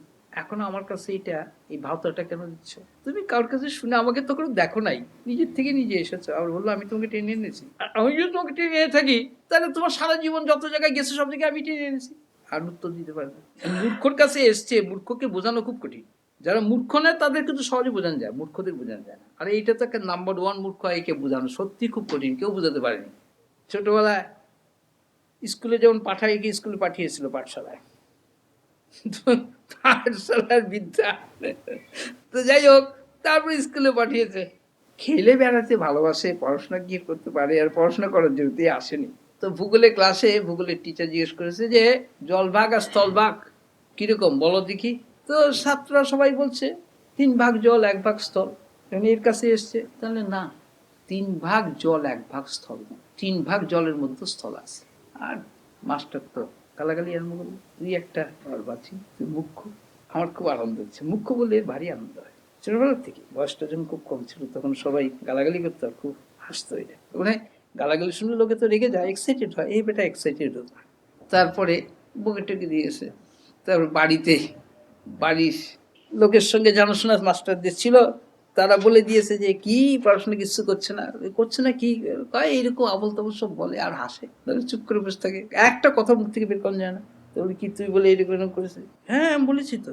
তা আমি দেখছি জলের নিচে তো মাটি আছে, আমি যখন চান করতে যাই তখন পুকুরের নিচে মাটি দেখেছি, নদী গঙ্গা নদীতে মাটি দেখেছি, তো মাটি আছে আমি ভুল বলেছি? তুই বলবি কি, আর আমার এই কথাটা গুড়িয়ে দেওয়া তো খুব মুশকিল। আর ভূগোলের মাস্টার সে তো করে দিয়েছে জলের নিচে হতে নামেই নেই, বাড়িতে সেটা বাথরুমে দিয়ে স্নান করে। হ্যাঁ, আরে বাথরুমের জলটা বালতির নিচে, যে বালতির মধ্যে আছে, বালতিতে নিচে যে একটা গ্রাউন্ড আছে, তার জল থাকে না পাত্র ছাড়া। মূর্খের পাল্লায় তো পড়লে এরকমই হয়। সে মানবে কেন? সে তো মুখস্থ করছে, পড়াশোনা করছে, তো লেখাপড়া করছে, তো আমি তো লেখাপড়া করিনি। তারপরে সেটা মার খাওয়ার ভয়তে আর বকুনির ভয়তে সেটা পড়াশোনা ছেড়ে দৌড় তার ঘরে দিয়ে পড়াশোনা করবে গিয়ে। ছেলে বাচ্চাদের কাছে এগুলো বললে মা বাবারা নিয়ে আসে, বাচ্চাদের সরিয়ে নিয়ে যায়, যে শুনলি একে যদি ফলো করতে লেখাপড়া ছেড়ে দেয়। যাই হোক, তো 3 ভাগ জল 1 ভাগ স্থল কিছুতেই আমাকে বলাতে পারলো না। যে যাই হোক, ভূগোলের পাঠটা তো চুকে গেল। তো একবার এক প্রফেসর ইউনিভার্সিটি, তিনি জিওগ্রাফির সাবজেক্ট পড়ান, জিওগ্রাফির প্রফেসর, তার বাড়িতে নিয়ে গেছিল। বিধবা মা, এক বোন আছে, ইউনিভার্সিটির প্রফেসর, বেশি বয়স না, অনেক বছর আগে কথা বলছি, অনেক বছর আগে। তো এই ভূগোলের সম্বন্ধে কি যেন আলোচনা একটা কি যে নিয়ে গেছিল, আলোচনা হচ্ছে, সে অনেক কথা বলছে, আমি তো কিছুই বুঝছি না, চুপ করে বসে আছি। তো অবশ্য নিয়ে গেছিল আরেকটা বিশেষ কারণে, তখন এই যন্ত্রসঙ্গীত সেতারের সঙ্গে ছিল এর খুব হৃদ্যতা। তো সেতার বাজনা শুনবার জন্য আমাকে নিয়ে গেছিল, তো তার বাড়িতে এই সেতার বাজানো হয়েছিল। তো অনেকক্ষণ বাজনা শোনার পরে এই সুর সম্বন্ধে তারা খুব ইন্টারেস্টেড, প্রশ্ন করলো, কয়েকটা উত্তর দেওয়া হলো, তখন এই ভূগোলের কথা আপনি এসে গেল। তার পরবর্তীকালে যখন আধ্যাত্ম জগতের সব খেল ভিতরে আরম্ভ হচ্ছে, এক ড্রামাটিক ভাবে খেল আরম্ভ হয়েছে, সেই গান বাজনার মধ্যে থেকেই জেগে উঠেছিল এর ভিতরে দিব্য ভাবের এক বিরাট। কেননা গান বাজনা শুনতে শুনতে সমাধিষ্ট হয়ে যেত মাঝে মাঝে, তো লোকে সেটা জানতো না, বুঝতো না, এও খুব একটা করতো না, কোথায় তলিয়ে যেত মন তার, ঠিক আছে। কিন্তু ঘুমের মধ্যে মানুষ যেমন অচৈতন্য হয়ে যায়, আমি অচৈতন্য হয়ে যেতাম না, এটুক তফাৎ। আমার পরিপূর্ণ চৈতন্য রয়েছে, কিন্তু জগৎবোধ নাই, দেহবোধ নাই, পারিপার্শ্বিকতার বোধ নাই, কিন্তু পরিপূর্ণ চৈতন্য। তারপরে এক ধাপ নিচে নেমে এসে সবই দেখতে পাচ্ছি, ভাষা ভাষা সিনেমার মতো সব বেশে বেশে যাচ্ছে, কিন্তু আমি যেমন স্থির হয়ে গেছি। এরকম সমস্ত সব অদ্ভুত অদ্ভুত সব অনুভূতি। যাকে তারপরে এই ভূগোলের কথা উঠল, তাহলে ভূগোল, ভূগোল, ভূগোল, ভূ শব্দটা কি? পৃথিবী আর কোনো সব ভূর কোনো অর্থ হয় না, আরো অনেক অর্থ আছে। সে কিছুতেই রাজি না, সে বলে ভূ মানে পৃথিবী না। তখন তার বোন বলছে যে হ্যাঁ, ভূ শব্দ সংস্কৃতিতে ভূ মানে হওয়া। ও, তার দাদা বললো ও হ্যাঁ ওইরকম। তাহলে তাহলে যে বললে তুমি আর হয় না, হওয়াটা তাহলে গোল, ভূটা তাহলে গোল, হওয়াটা গোল। তখন মুখ থেকে এটা বেরিয়েছিল, কিন্তু এর ঠিক ব্যাখ্যাটা তখন বেরোয়নি। আধ্যাত্ম অনুভূতির পরে দেখা গেল কি, এই হওয়াটা নিরন্তর হয়েই চলছে, এটা একটা বৃত্তা আকারে। এবং এইটাই পরে ইংরেজি একটা টার্মের ভিতর থেকে বেরিয়ে আসলো, absolute beingness, not becoming, beingness, not being or becoming, beingness. এটা ফোর্থ ডাইমেনশন অফ টাইমেতে গিয়ে রিয়েলাইজেশন, মানে তুরীয় স্তরেতে এটা রিয়েলাইজড হয়। যখন বিজ্ঞানীরা বললো যে হ্যাঁ টাইমের ডাইমেনশন নিয়ে এখন বিজ্ঞানীরা খুব মাথা ঘামাচ্ছে, তো তুমি ফোর্থ ডাইমেনশন তুমি পেলে কোথায়? আমি পেলে কোথায় কথাটা তুমি তোমাকে পাওয়ার কি তোমরাই একটা সোর্স জানো, আর কোনো সোর্স থাকতে পারে না? তোমরা নিজেদের এত লিমিটেড কেন করো, বা তোমাদের অনুভূতিকে তোমরা একটা অর্জন আকারে মনোপলি করে রাখতে চাও? হোয়াট ডাজ ইট মিন? প্রত্যেকের ভিতরে আপন ভঙ্গিমায় খেলে চলছে সেই পরম ঈশ্বর পরমাত্মা স্বয়ং। তো বিকামিং, বিং, বিং হচ্ছে সত্তা, বিকামিং হচ্ছে শক্তি। সত্তা শক্তির যুগল প্রকাশই হচ্ছে এই বিশ্ব জগৎ, বিশ্ব সৃষ্টি। গীতাতেও সেই আছে, পুরুষ প্রকৃতির যুগল মিলন হচ্ছে এই সৃষ্টি। From the union of spirit and matter, the creation is made or comes out or emanate. যে যাই বলুক, কতগুলো তো টার্ম শব্দ আর কিছুই না। কাজেই আমরা কতগুলো শব্দ ব্যবহার করি, সব শব্দের অর্থ আমরা জানি না। বাংলা ভাষায় বাঙালি কতগুলো শব্দ ব্যবহার করে, ইংরেজি ভাষায় ইংরেজিরা কতগুলো শব্দ ব্যবহার করে, এরকম প্রত্যেক ভাষা কতগুলো শব্দ ভেসে আসে ভিতর থেকে।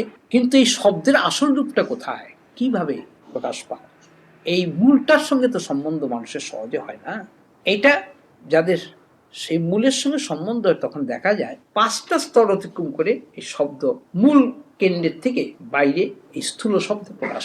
স্থূল শব্দ এসে এটা 2 ভাগে বিভক্ত হয়ে যায়। একটা হচ্ছে ভৌতিক শব্দ, মানে পঞ্চভূত মানে এলিমেন্টের থেকে তৈরি হয়, যেমন 2টা বস্তুকে আঘাত করলে একটা শব্দ হচ্ছে। আর একটা হচ্ছে জীবনের থেকে তৈরি, এই যে কথা, বাক হচ্ছে শ্রেষ্ঠ। বাকের শক্তির দ্বারা আরেকজনের ভিতরে এই বাকের মর্ম বুঝিয়ে দেওয়া যায়, কিন্তু এই বস্তু শক্তি আরেকজন ভিতরে বাকের সাহায্য ছাড়া অনুভূত হবে না।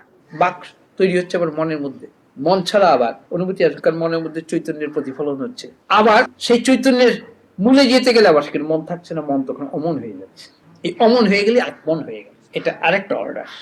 তো ভূগোল কথাটার থেকে এটা আসছিল, ভূগোল হয়েই প্রকাশ পায়, এই সেকুলার হয়ে চলছে। অখণ্ড মণ্ডলাকারং ব্যক্তং যেন চরাচর, তোমরা পড়ো মন্ত্রের মধ্যে গুরু, কিন্তু মাথায় ঢোকে না। ওই কথাটুকুই স্যার, একটুকু ঢোকে না মাথায় কিছু। ওইটুকু বলার পরেই ওই করছে, ওর সঙ্গে ওই কথা হচ্ছে, ওই সঙ্গে কথা, এর বেশি আর কিচ্ছু নাই, হয়ে গেল ওইখানে ব্যাস। গুরু মন্ত্র স্যার ওইখানে শেষ। আচ্ছা, গুরু শব্দের অর্থটাই যতক্ষণ পর্যন্ত মাথায় না খেলবে, তখন পরমার্থ আসবে কোত্থেকে? তো জাগতিক অর্থ সে ঢেকে রেখে দিয়েছে। পরমার্থ শব্দটাই হচ্ছে অ্যাবসলিউট বিনেস। সেখানে গুরু হচ্ছে কেবল জ্ঞানমূর্তি। জ্ঞানমূর্তি আর আমাদের বস্তু মূর্তি কিন্তু এক জিনিস না। জ্ঞানমূর্তি হলে আকাশপথ হয়ে যাবে, 4র্থ স্তরে চলে গেলে আপনি। কিন্তু আমরা ব্রহ্মানন্দং পরম সুখদং কেবল জ্ঞানমূর্তি, খুব সুন্দর একেবারে মাথা নাড়িয়ে একেবারে খুব ভজনের মধ্যে সব। আর যিনি প্রধান গাইয়ে সে তো একেবারে চোখ বুঝে একেবারে ভাবে যেটা একেবারে গদগদ হয়ে গেছে, কিন্তু এদিকে কিন্তু অখণ্ড মণ্ডলাকার না, খণ্ড খণ্ড আকারে খেলছে মন অন্তরে। সেখানে অখণ্ড মণ্ডল আকারে না, খণ্ড খণ্ড আকারে।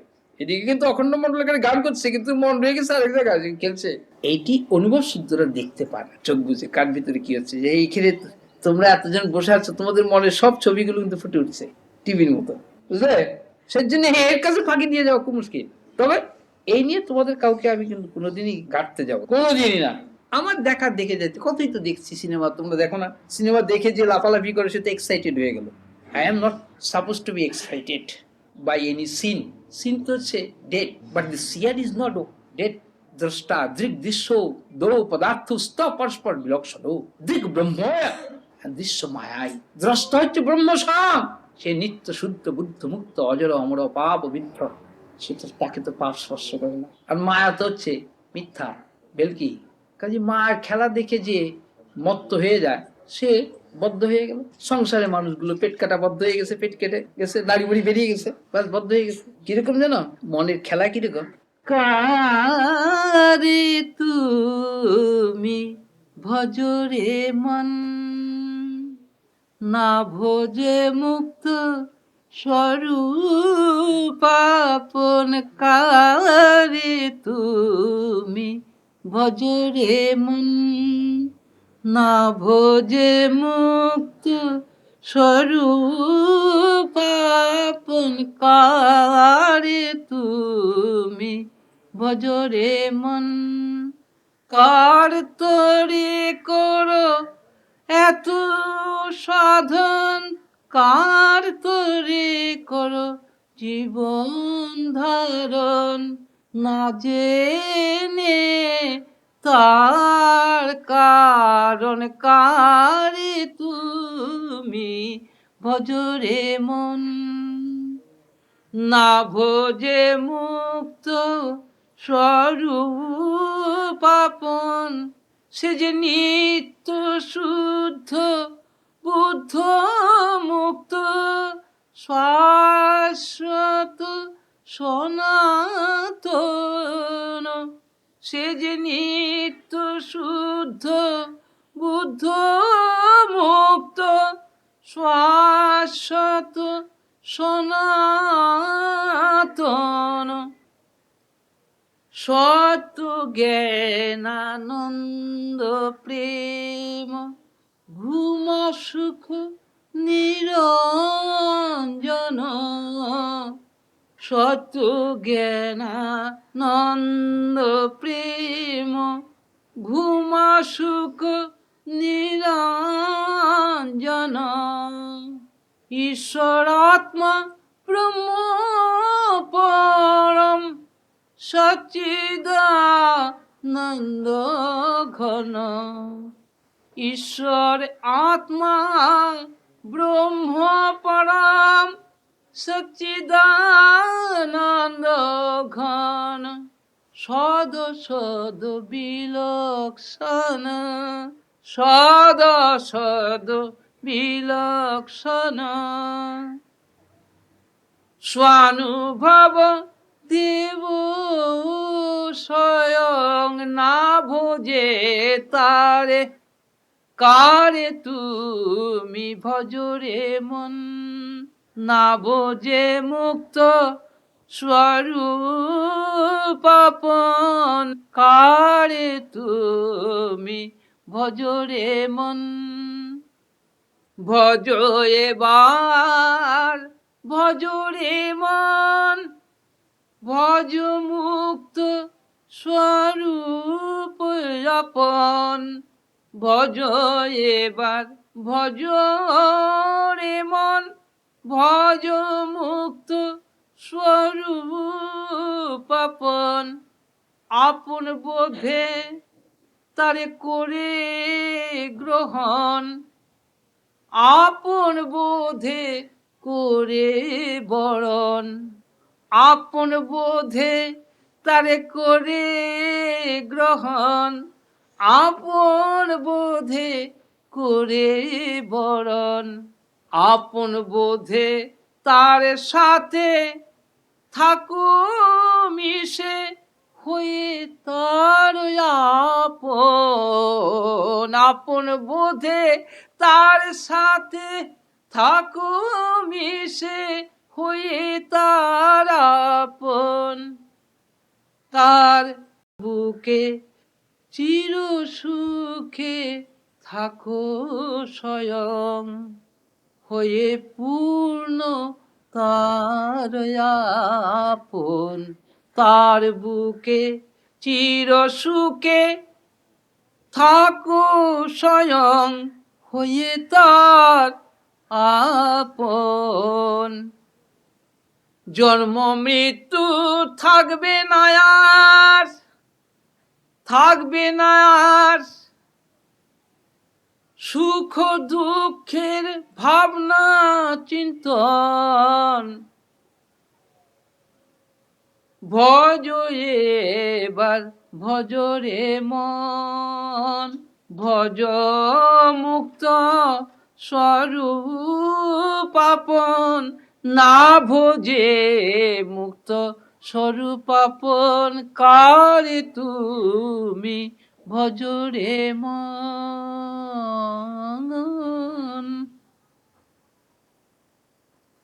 কথাগুলো ভালো করে একটু ভেবে দেখো তো সবাই মিলে, যে তোমরা কার ভজন করছো। আমি যে আনকনভেনশনাল সায়েন্স তোমাদের কাছে রেখেছি, অ্যাকচুয়ালি কথাগুলোর মধ্যে তার সুর কি আছে কিনা কিছু। কাকে বসতে বলছে?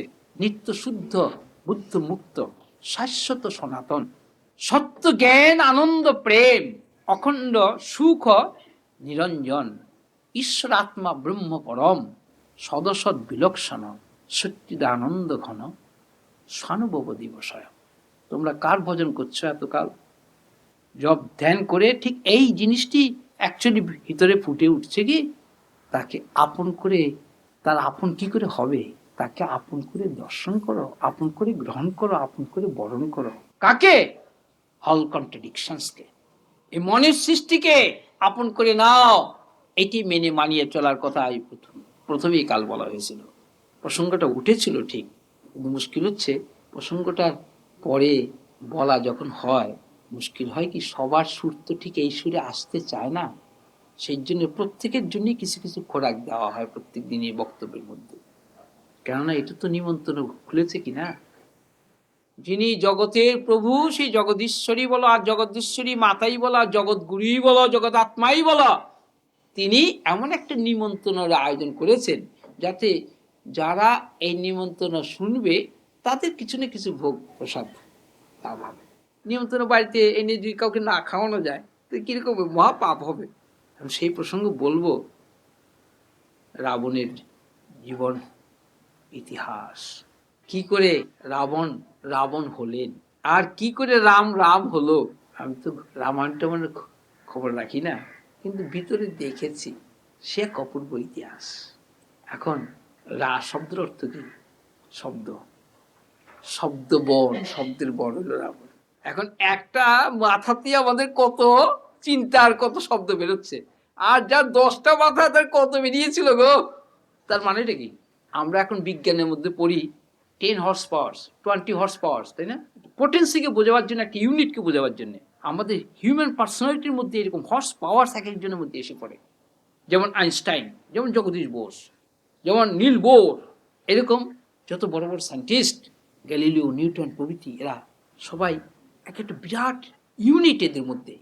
এটা হর্স পাওয়ার্স দিয়ে এটাকে ইন্ডিকেট করে। তো রাবণ ওয়াজ এ গ্রেট পার্সোনালিটি, হি ওয়াজ অবতার, রিয়েলি হি ওয়াজ অবতার। প্রথমে এটা শুনে আমাকে তো একেবারে পণ্ডিতরা একেবারে যাচ্ছে দিয়ে গালাগালি করলো, সাধু সন্তরা, তুই এক এক সময় ভালো কথা বলো, আবার এক এক সময় এমন সব কয়ে বলো ওইগুলো কোনো শাস্ত্রে রাবণকে এইরকম ভাবে ই করেছিলাম যে হ্যাঁ রাবণ আসলো করতে, you don't know the origin of Ravan, the same reality behind Ram এবং Ravan. Very interesting subject Ram রাবণের এই ইতিহাস। কি করে রাবণ হলেন, রাম হলেন, কেন হলেন? আমরা তো গল্প পড়ে রাবণের 10 মাথা রাক্ষস খালি, তাইলে আমরা সবাই রাক্ষস। শালার পাঠাগুলোকে কেটে খাই, মাছগুলোকে এনে কেটে খাই, তখন শালার আমাদের, কিন্তু আমাদের বাড়ির লোককে যখন কেউ আর কেটে মারে তখন শালা আমরা বলি দেখছো শালার কি নিঃশিংস অত্যাচার করছে। এই কমিউনিস্টরা এই কথা শুনে বলেছে যে উনি তো সাংঘাতিক ন্যাশনাল কথাবার্তা বলেন, কেন? এর কথার মধ্যে থেকে আমাদের সুর বাজে খালি সবসময়। আচ্ছা কোন সুর বাজে না? এক সুর না বাজিয়ে কি হলো? শ্রীমতী বাণী রায় উঠে দাঁড়ালেন। বিকেলে ভজন আছে, তাই 12টার মধ্যে ভাষণ এবং সৎসঙ্গ শেষ করার কথা।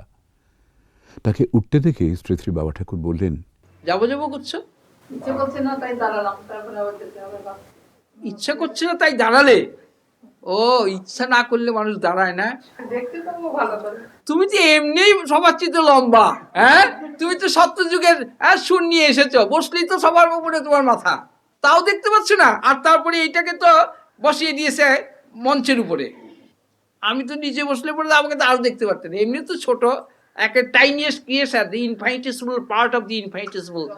বোঝালেন তার মধ্যে একটু বুঝতে পারছি, যা বলবেন ভাবতে হয়। তা ভাবলাম কোন মঞ্চে, এইখানকার মঞ্চে বসে ওই দেখো কোথা থেকে কোথায় নিয়ে গেল, কত ক্ষমতা। ভাবতে বলছেন। একটা হর্স পাওয়ার না, তোমার দেখতে পাচ্ছি 5 হর্স পাওয়ার। হ্যাঁ কি 12টা বেজে গেছে? আজকের প্রবচন এখানেই শেষ হলো। আপনাদের পড়ে শোনাচ্ছিলাম শ্রী শ্রী বাবা ঠাকুরের প্রসঙ্গ আমাদের অরুণা মাসিমার ডায়েরি থেকে।